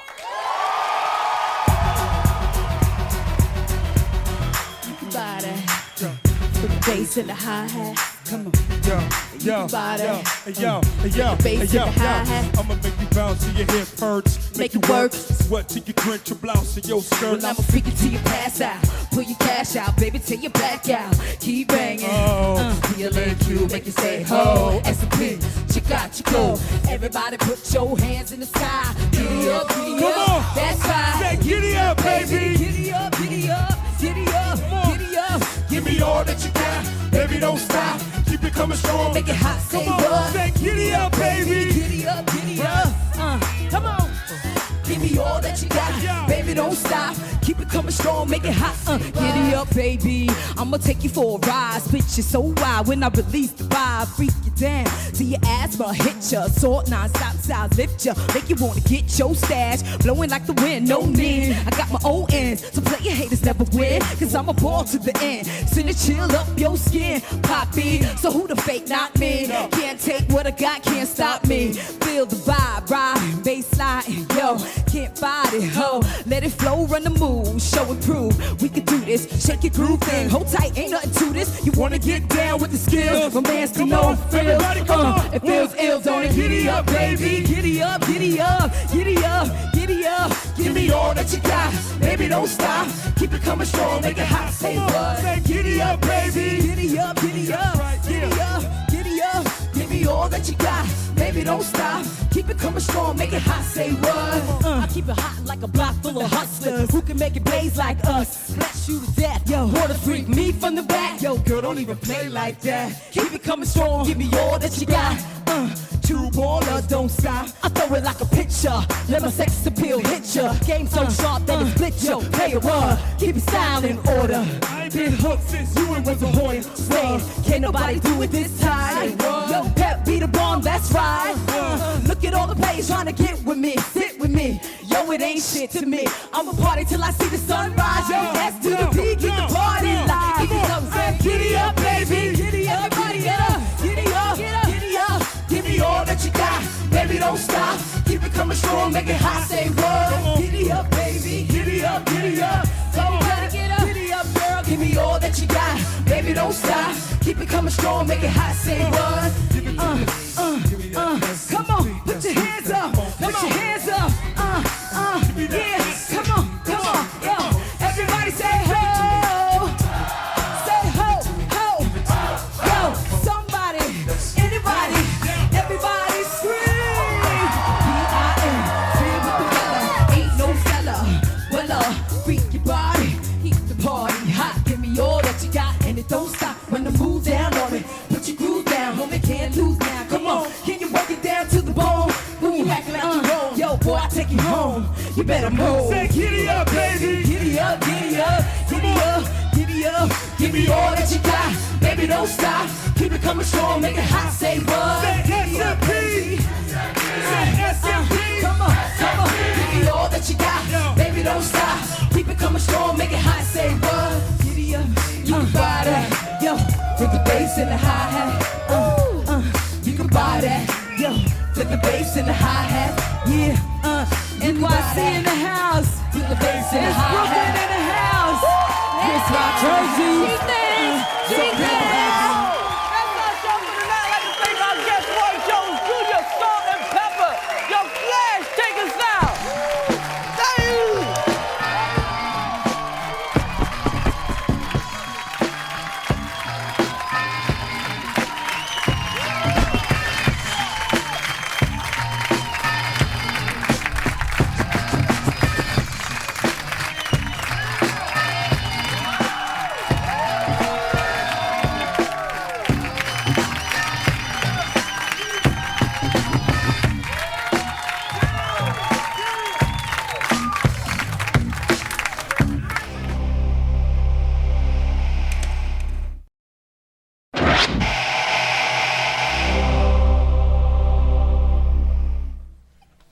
Hi, I'm Chris Rock. Usually I tell people jokes and make them laugh, but tonight I want to talk about something serious. Tonight I want to talk about rickets. Rickets. Yeah, it's known on the streets as Rick or Ricky, and you may have heard other kids say rickets is cool and rickets makes you tough. Well, you know what? Rickets is a bad disease that hurts your joints.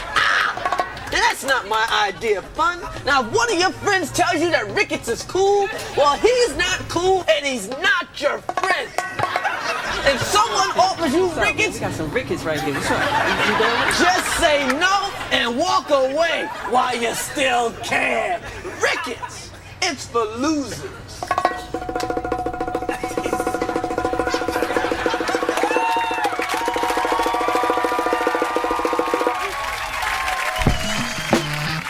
From New York City, it's the Chris Rock Show. Tonight, actress Jada Pinkett, musical guest LSG, plus musical director Grandmaster Flash. Ladies and gentlemen, Chris Rock!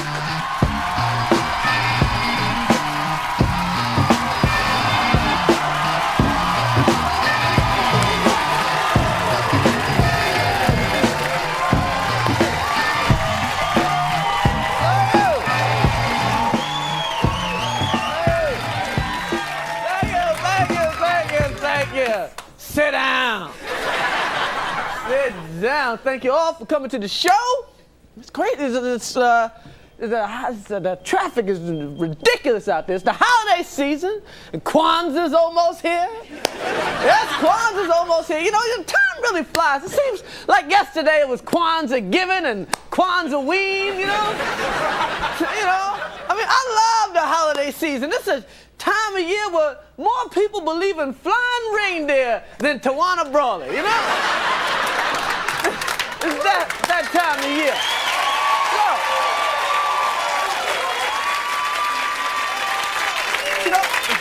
it's wild week. You know what happened this week? The Ghostface Killer from the Wu-Tang Clan.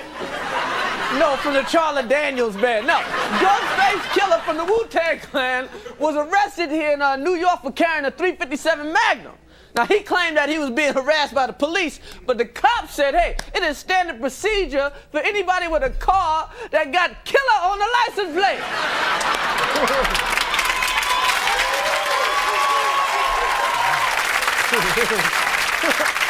What's going on this week? Louis Farrakhan, the minister, is getting ready to go on a 52-nation tour, man. Farrakhan on tour, pulling out all the stops, too, man. He even got an opening act, Mace. Yes, all right. Farrakhan's getting ready to visit Saddam Hussein in Iraq. People are really pissed off, man. And you know, the government's pissed off. And you thought the U.S. government was eager to bomb the shit out of Iraq before. Wait till Farrakhan gets there. Don't go!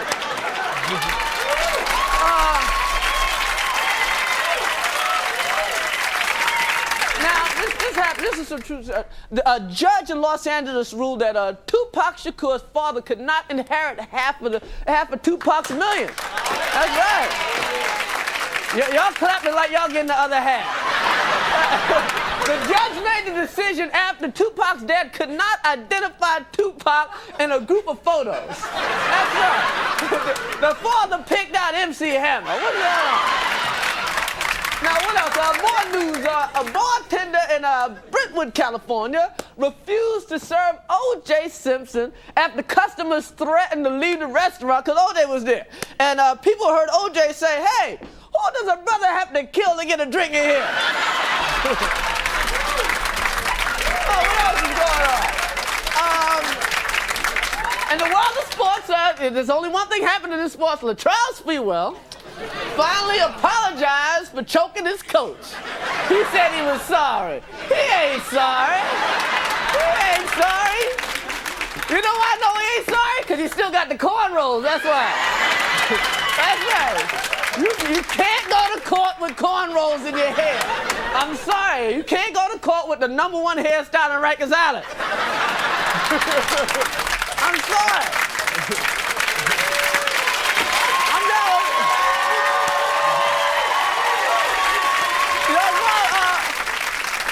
Charles Barkley is calling for a players' boycott if Sprewell's punishment isn't reduced. Now, Barkley said, if they take away our right to choke the coaches, what will they take away next? Our right to smoke weed? Our right to spit on the fans? Our right to fuck white girls? No!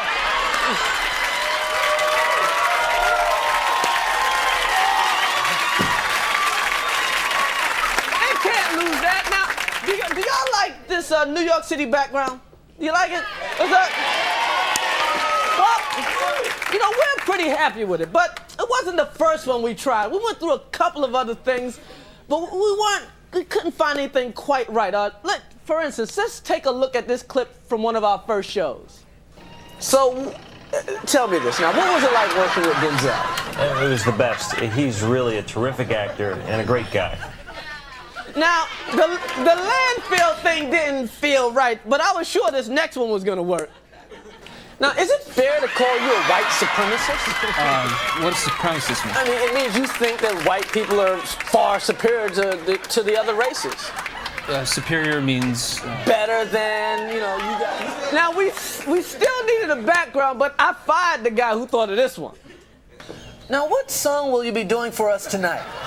I'm going to be playing the Busta Rhymes classic, Put Your Hands Where My Eyes Can See. Oh, good. Now, how long have you been playing the rims of wine glasses? Not very long, actually, so. Now, you know, it didn't really have that New York feeling, so we tried a background that really said the Big Apple.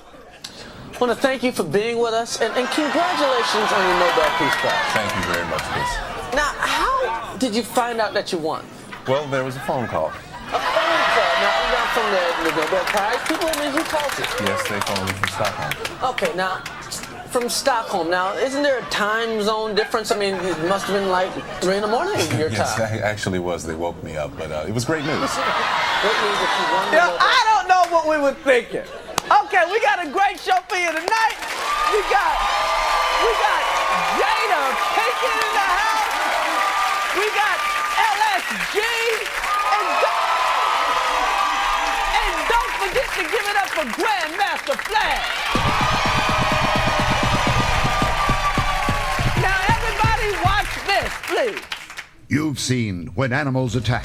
You've seen amazing high-speed police chases. And now, coming soon to HBO, When Animals Attack in High-Speed Chases 2. This man has just robbed a bank. He's being pursued by cops. He is traveling at speeds in excess of 100 miles an hour. If he makes it to the exit ramp, the police will not be able to catch him. Only one thing can stop him now.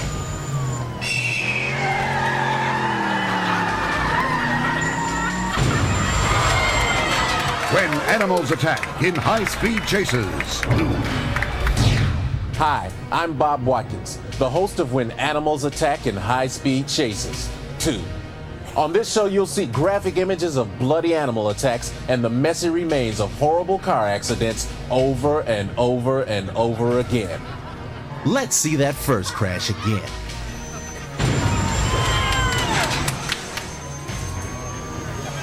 The squirrel was killed, but amazingly, the driver survived. I didn't mind the squirrel attack. I didn't even mind rolling 17 times. But don't cuff me after I've broken every bone in my body. This is Anna Warner, victim of a vicious animal attack. My husband and me were camping in Killer Bear Park. The park ranger said there had been bear sightings in the past, but there was nothing to worry about now. Basically, I lied. Out of nowhere, a car comes speeding into the park with a bear at the wheel. It knocked us 10 feet. My husband, thank God, was killed instantly, but amazingly, I lived.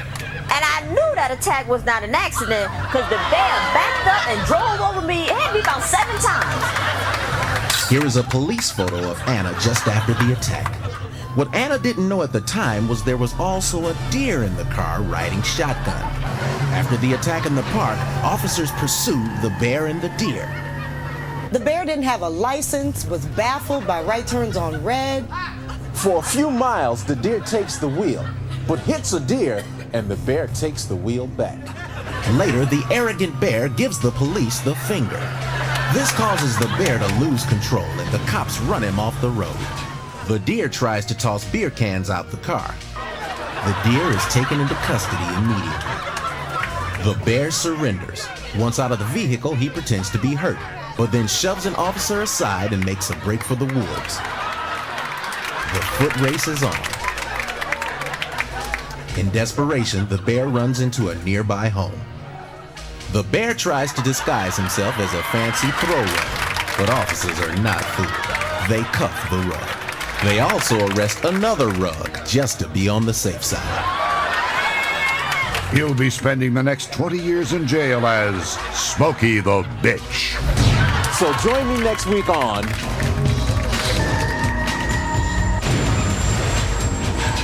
When Animals Attack in High-Speed Chases 2.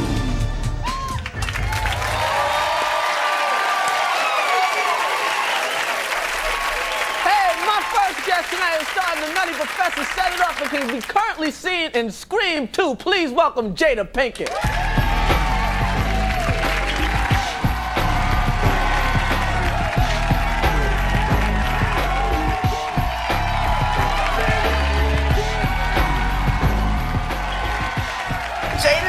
Jada. What's that? Got the big hat for me. Well, you know, I'm a little disturbed because your costume folks in the back put my little brim back. We want to see your face. They pinned it back. We don't care what you do on the Kenan show. I couldn't give you the real pimp effect, you know? We want to see the face now. Everything's happening for you right now. You got Scream, you got other movies, you got... What's the worst script you've been offered? The worst script? What's the worst piece of crap? You said, what the hell are they thinking? Chris, I've had so many, I've had so many scripts sent to me that are just booty. What's the one that just made you go, I know they didn't send this to me? Do they know who the hell I is? I mean, maybe they didn't say it like that, because I got a script. Disney called me up. They wanted me to play a monkey in a movie. I said, I'm not playing a monkey. You better go get a monkey to play your monkey.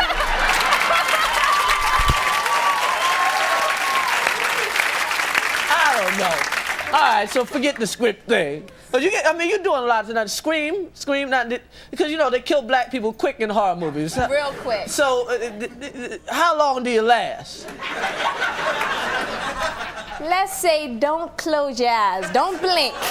So don't blink. It's kind of like a Tyson fight, huh? Absolutely. Okay. Well, it's kind of like a Tyson old fight, not the pre-bite mic. But you a trip. Old fight should be over quick. Now, it's cool. We did a bit on you with that. I heard. You at the Million Woman March. You went down to the Million Woman March. Now they had the Million Man March, and I knew what that was about because brothers was losing their minds, right? Doing all sorts of crazy shit. It's like, okay, let's get them all together and tell them you don't fuck around no more. What was the Million Woman March about? Because y'all see, because black women are all right. Well, not really, though. I mean, yeah, we needed to kind of get together and get an agenda. You know, it's like, okay, women, it's time to focus on our families. Besides yelling at us? Right. Besides, it's like, all right, look, let's deal with us. Let the black man do what he has to do, okay? Let's focus on us for a minute. Okay. You know? And I mean, I just think that what the Million Woman March did is like, you know, I think sometimes we put too much focus on black men. And we really need to focus on ourselves and strengthen ourselves, you know? And that ultimately makes better men. You know, for real, girls, let's get it right. Let's get it right. All right? If we ain't together, our men don't have a chance. Trust, okay? So that's what that was about. Yeah, I've noticed a change in the street. Everywhere I go, man, that march really did something. That's right. It was powerful. It was powerful. It changed my life. Get out of here. Yeah, it really did. You know, and when they first asked me, you know, I was kind of like, okay, we're doing the Million Woman March. You know, I gotta be there. You know, I'm. You know, the midget revolutionary, so I gotta do my thing. I didn't see a lot of actresses there. Do you think more artists should be involved just politically and You know, I don't know. I know that I need to be more involved. Okay. You know what I'm saying? But I can't speak for everybody else. But it also, a lot of people didn't know about the Million Woman March. Oh, they knew. It was on the DL, Chris. It was on the DL. Well, a million women knew. That's true.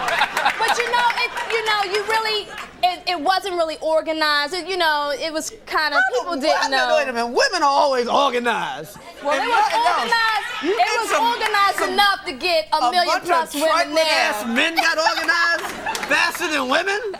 That's true. That's true. I mean, hey, maybe I'm just trying to make excuses. I was there, and let me tell you, I had a blast. I had a ball. Me and the sisters Did you catch any sales? We had no sales.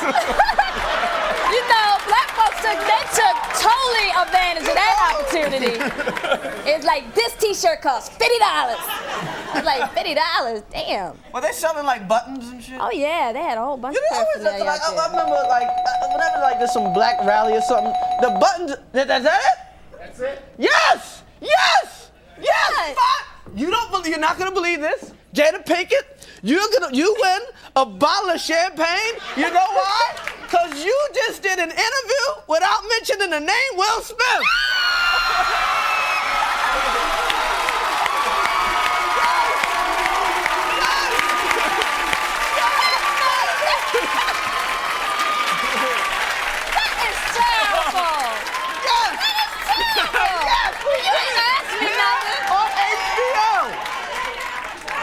Well, that's it for Jada right now.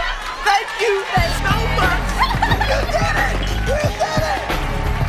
All right, watch this. There's nothing worse than bad phone sex. I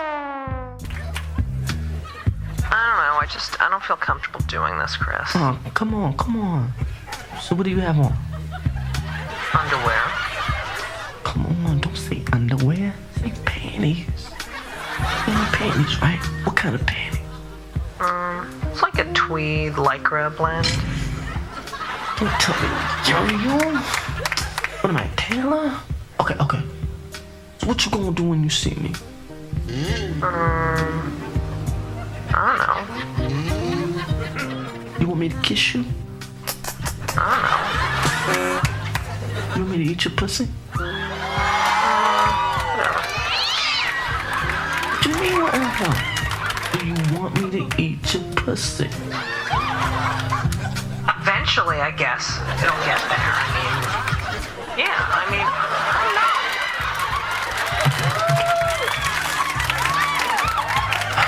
And what are you gonna do to me? Touch your arm. Huh? Okay, don't touch my arm. What the fuck? I ain't in a fight. I ain't fall down. All right, I'll massage your neck. And you gotta go lower. What if I rub your tummy? Lower. All right, I'll touch your penis. My penis?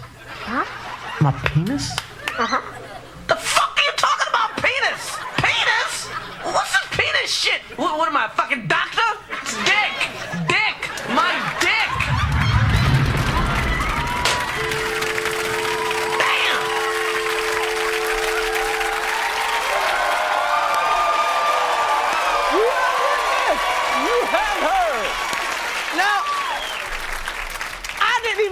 next guest was in town, but he just dropped by, and I'm really excited. Ladies and gentlemen, please welcome Pootie Tang.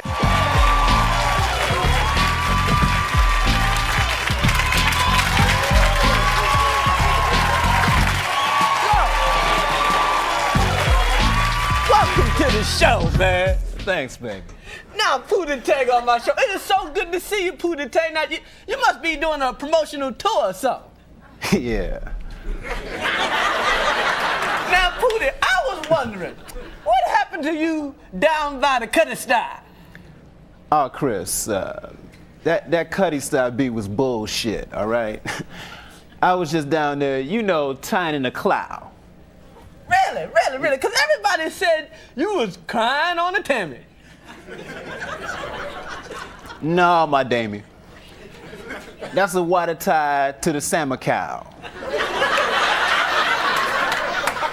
Well, if you say so, Pootie. Sadate. Now, Pootie, everybody knows you just cut a new record, right? Oh, yeah. It's called Tippy Tie on My Capitown. Now, Pootie, did anybody good play on the record? Oh yeah. We had Ooh Smooth Gilly on bass.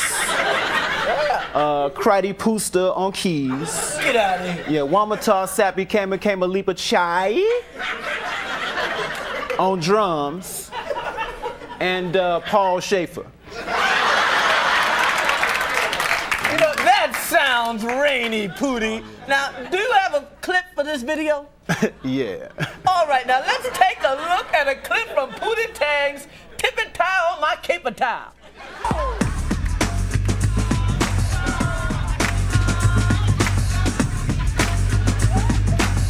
Tippy tie on my Capitown.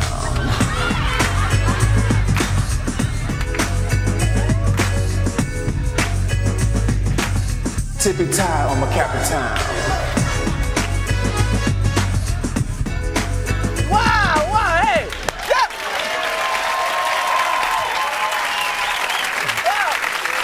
That was terrific, Pootie. Sadate. Well, I'm a wham-tam that you came by, Pootie. Oh, man, I pony pie to the Cammy Towns all the time, man. Wham and tan on the poopy face. Huh? What?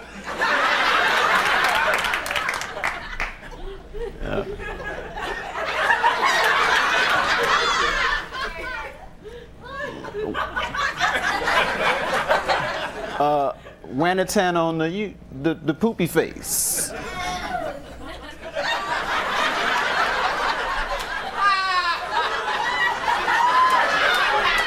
Nigga, what the fuck you talking about?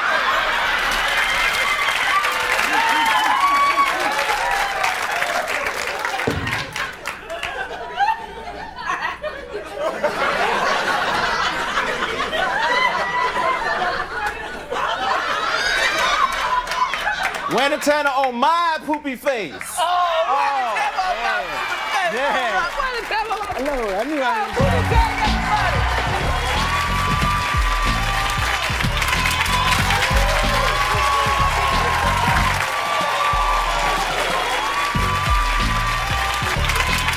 Here to perform the song My Body are Gerald LeVerve, Keith Sweat, and Johnny Gill, known as LSG.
Make it stop.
Good evening, I'm Greg Gumbel. This afternoon, Chris Rock, the controversial comedian and host of The Chris Rock Show, was shot, an apparent casualty in the ongoing East Coast-West Coast comedy war. The comedy war, which has raged over the last 5 years, has already claimed the lives of over 30 stand-up comics ranging from satirists to impressionists. Some, such as Nipsey Russell, are missing and presumed dead. Right now, we're starting to get reaction from friends and family to the Chris Rock shooting. Hey, you know, we all praying for Chris, you know what I'm saying, because he's a strong brother. You know, I know because I shot him several times myself when we was kids, you know, and he always pulled through, you know what I'm saying? I just hope Chris is feeling better. I mean, this whole East Coast, West Coast comedy thing has gotten out of hand. I got my own problems, though. I mean, it's like right now there's a war going on between the WB and the UPN. Everybody's throwing gang signs. WB! UPN, fool! And that's just the executives. Throughout this war, the comedy community has continued to express its shock and outrage at these shootings. Maybe I'm old-fashioned, but I just don't get it. You got comics killing comics, rappers killing rappers. In my day, you didn't see James Brown shooting the Temptations. And why is it like all the good ones like Tupac and Rock always get it? How come nobody ever shot Nipsey Russell? No, these wars don't bother me. There's nothing you can do about it if a bullet has your name on it. As my dad always said, do unto others and run like a mother. Earlier in this program, we erroneously reported that Nipsey Russell was missing and presumed dead. In fact, he is neither missing nor dead. We regret any inconvenience this has caused Mr. Russell or his family. Meanwhile, in the wake of the Rock shooting, other members of the comedy fraternity have been quick to call for an end to the East Coast-West Coast comedy war. You think I got a big family now? You should have seen us before the war. There was like 20 of us. Somebody's got to come out and say something before this thing gets way out of hand. All right? And that somebody has to be somebody else. You think I give a rat's cock about these fucking wars, huh? I don't care how many fucking comics are off each other. You know what that means? More pussy for me. You know what I mean? We take you now to Washington, D.C., where the Reverend Barnett Reed is addressing the press. We must put aside East and West and come together as West. We interrupt the Reverend Reed to bring you this late-breaking news. We have a report that Los Angeles police have detained West Coast comedy kingpin Carrot Top and are questioning him in connection with the Chris Rock shooting. In a recent interview, Mr. Top denied there was any animosity between him and his West Coast posse of comedians and Chris Rock's East Coast crew. I got nothing against Rock or his boys. But if he's gonna start some shit, I got to answer hard. How am I supposed to look my children in the eyes? I don't want to dish the man, but I got to take care of my own. Dig? I've just been handed this. The man who was shot tonight is in fact not Chris Rock, but another guy. We regret any inconvenience this has caused Chris Rock or his family. We return now to our regularly scheduled program. From New York City, it's the Chris Rock Show. Tonight's guest, Arsenio Hall. With musical guests Puff Daddy and Mace. plus musical director, Grandmaster Flash. Ladies and gentlemen, Chris Rock!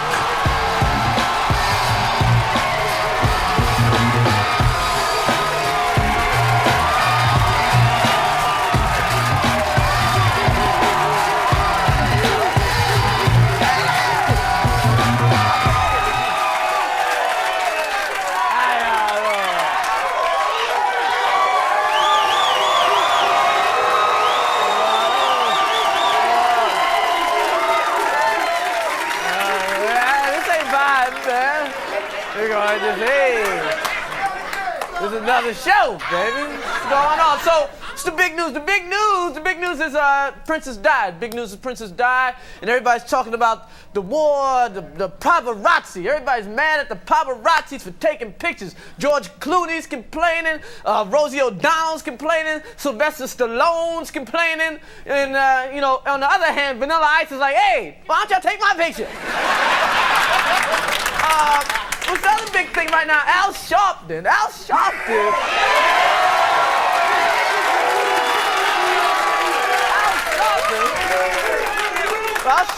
Sharpton and Ruth Messenger will face each other in a runoff for the Democratic thing. You know, the mayoral to be the mayor. Okay?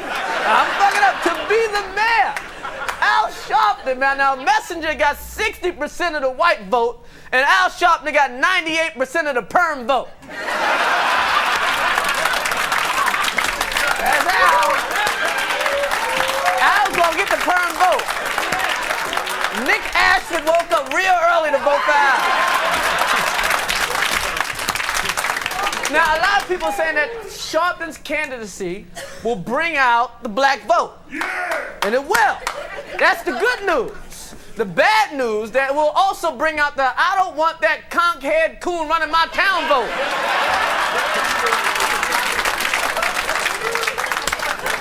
Yeah, Nick Ashford didn't think about that. Now those police charged with beating my man, what's his name? Louima. Yeah, with the plunger, man. They have an unusual defense, you know. They thought it was a party at Rick James' house. That's what they said. Now, you know what the worst thing about the whole plunger case, the whole plunger guys, is, when women get raped, they don't show their pictures in the paper. You don't know their names. You don't know nothing about them. They just, they don't know nothing about them. Meanwhile, I see the plunger man on the front page of the paper every day. I don't care how much money he gets. It ain't worth it. It ain't worth it. I don't care.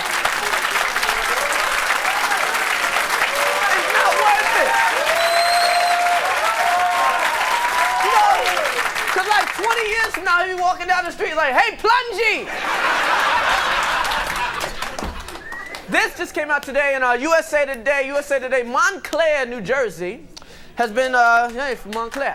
Montclair, New Jersey has been named the best place in the whole United States for interracial couples. The best city in the whole United States. Now, you know what the worst city was?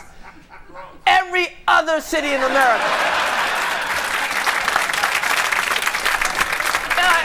Anybody see the Forbes list this week? The Forbes list, the richest entertainers, they had the Beatles finished number 5. The Beatles finished number 5. They haven't worked together in 30 years. 30 years. Meanwhile, Hammer put out an album last year, and the brother called me collect.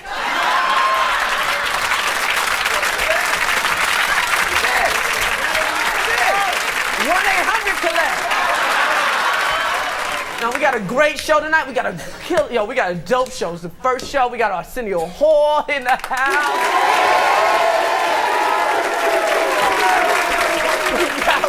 We got the man. We got P. Diddy, Puff Daddy.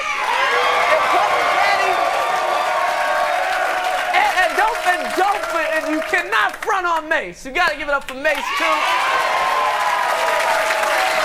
That's right. And I want you right now, give it up for Grandmaster Flash.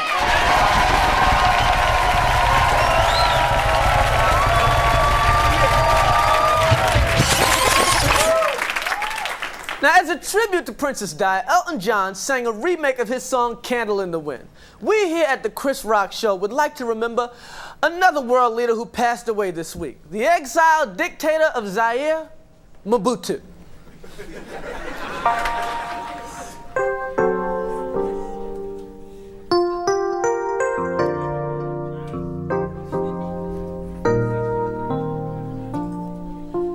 Early one Monday morning, dead men were on the table. Two poured glass on the floor. We ran through the door, and then he burned down the store. Then he took all our money. I'm broke as a motherfucker. Then he raped all our honeys. 32 years of crime. He took every dime.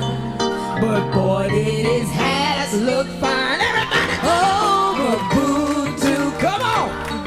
Don't you know we love you, Mobutu? What? Come on. We're so scared of you, Mobutu. You crazy motherfucker. Living in exile. Sometimes it seems so good. Nobody can turn your life around. Mobutu, you killed my brother. Don't you know we love you, Mobutu? You shot my mother. So I'm scared of you, Mobutu. Granddaddy in the air, living in exile. Sometimes it seems so funny. Nobody can turn your life around.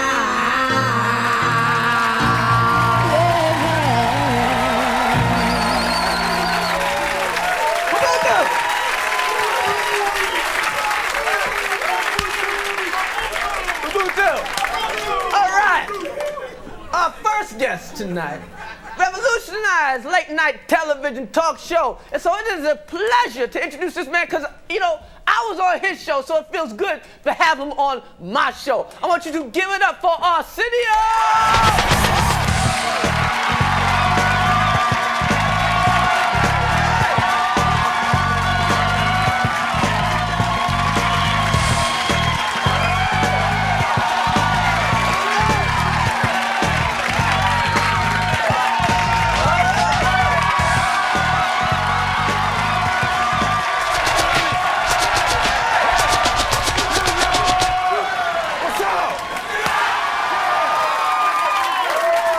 Close enough. You West Side. Yes. You're a West Side comedian. West side of the U.S. That's right. These little bug you people still roof like Yeah. everywhere you go. Sometimes you wish that shit would stop. Yes. You know, because you be with your mom in the You mall. ever been with a girl having sex and I go woo? Oh shit. I guess the dick How ain't was that it? good, you know. Now that I think about it, somebody should have done that at some time in my life, you know. And at some point in your life, Yeah, you figured it would have happened I at gotta least start once. fucking, okay, you know. That's where I'm going from now on. From now on, I want you to bark, motherfucker. You know, somebody. You know. Somebody. I want to. Yes, thank you. I'll have a goal to fuck for now. Good for you. Yes. Now I gotta ask you this question Okay. because you're the man that asked this question. What show are you watching? Vibe or Keenan? Come on. That's the big question everywhere. Wow.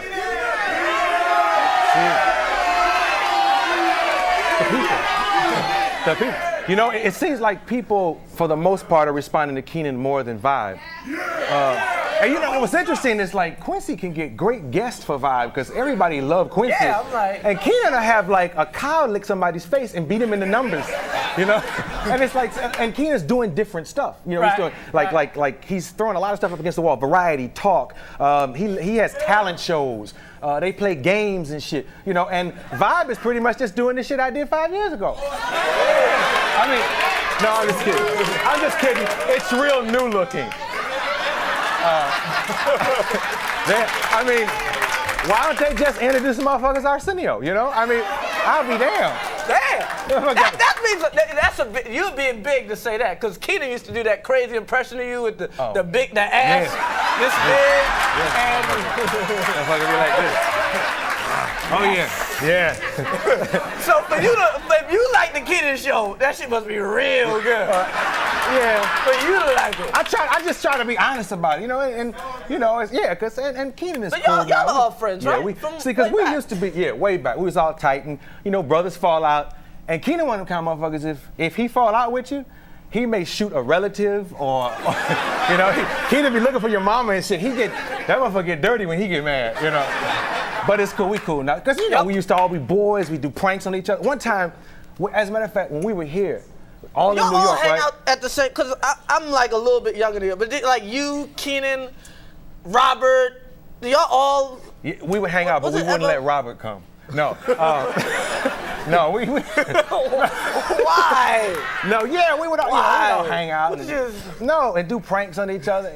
One time, Keenan sat all night ordering shit off TV, like bamboo steamer and, you know, motherfucker that played the pan flute, ordered all that shit, sent it to my house COD. That's a true story. And that's a true story. But you know, it was the good old days. When we was in New York, when Eddie was doing his Raw tour, gave out my home phone number. It was, yes. Wow. What year was that? That was leather suit year.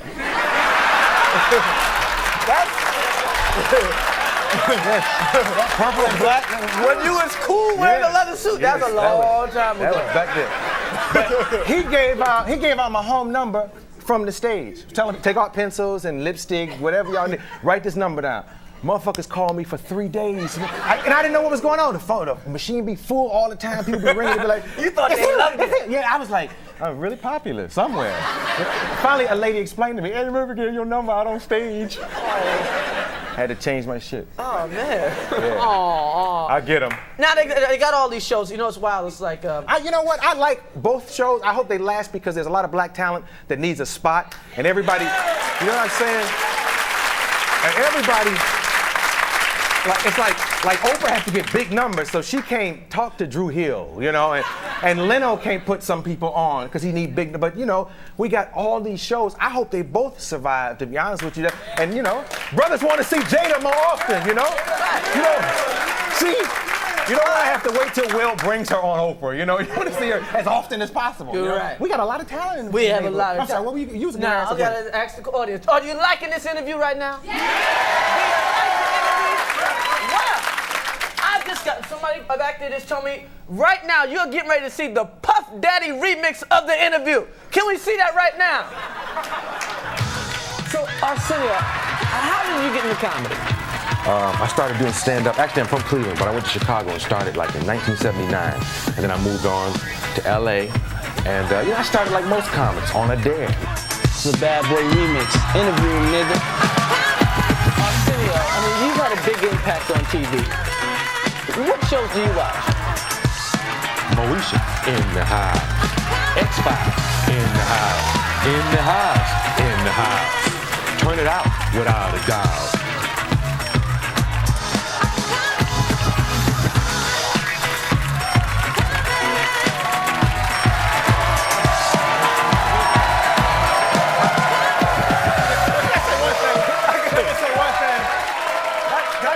Can I just say it's also a pleasure to be here because Puffy's.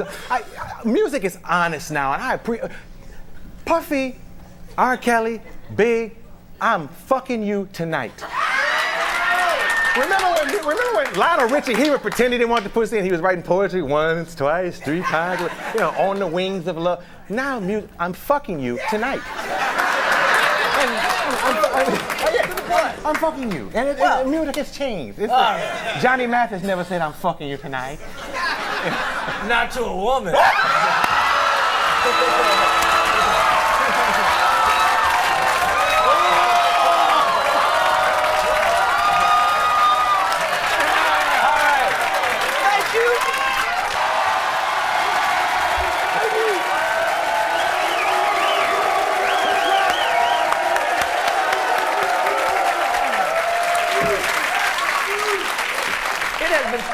Since the civil rights struggle in this country, and some people think that blacks no longer have the right to complain, but there are still others who believe we have a long way to go. One of those people is my next guest, Professor Thad Taylor.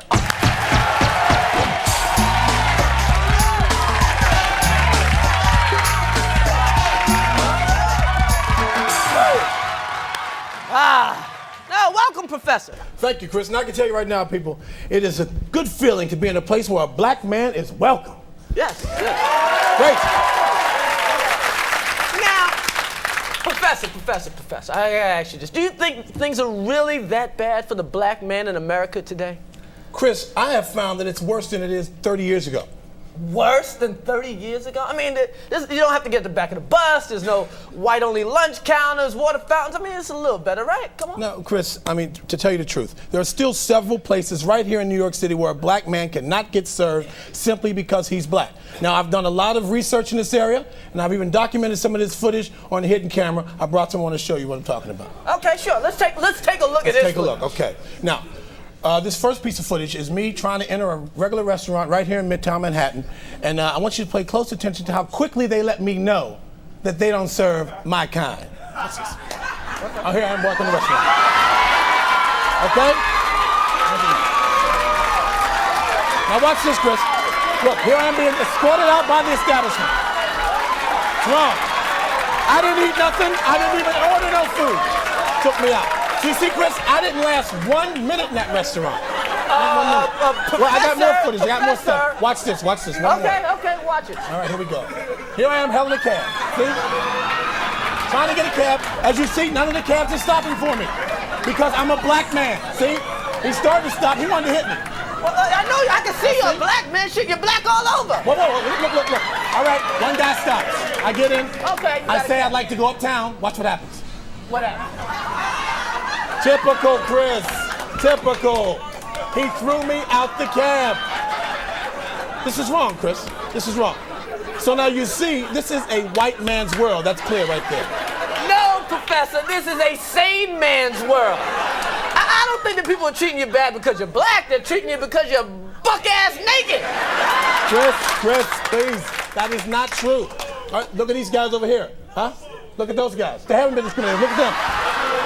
Nobody's bothering them? Well, thank you, Professor. Thank you very much. Here to perform Been Around the World, please welcome Mace and the CEO of Bad Boy Entertainment, Puff Daddy!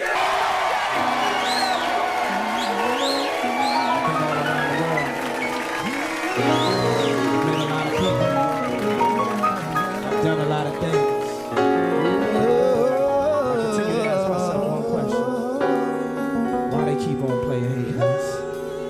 We just want to make you dance. Can I make you dance? Can I make you dance? Come on, get up out the seats. Come on, and put your hands in the air.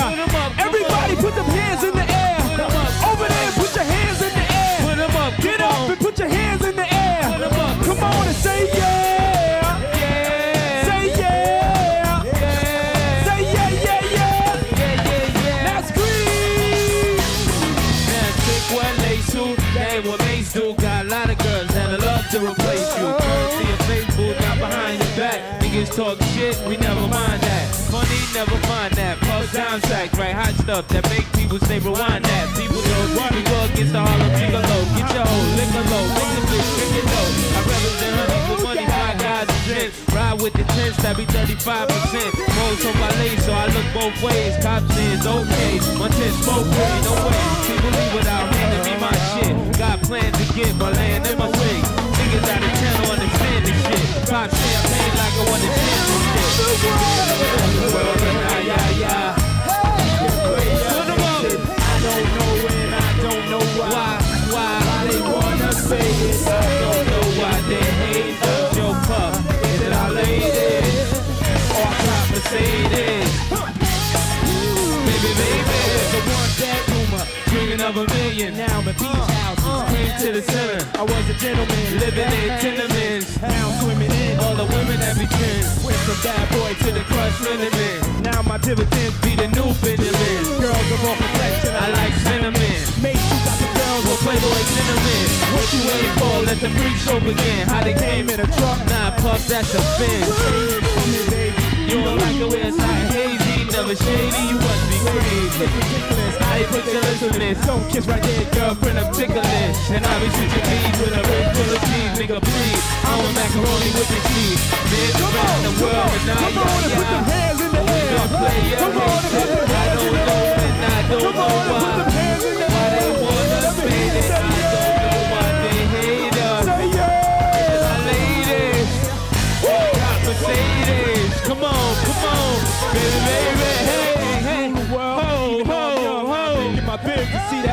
days come. Get them all strong from the tip of my tongue. Licking faces, niggas with a dead with their face. Before I die, hope I one day can float by in a brand new trench with an old shot. Now my throat dry, even with the smoke fly. Eat the mommy choke child, drive a low fly.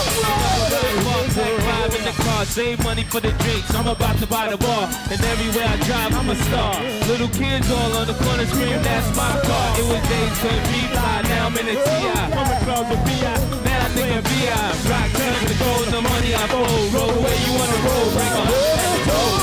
Been around the world, Throw them hands in the air. Play your hands, Throw them hands in the air.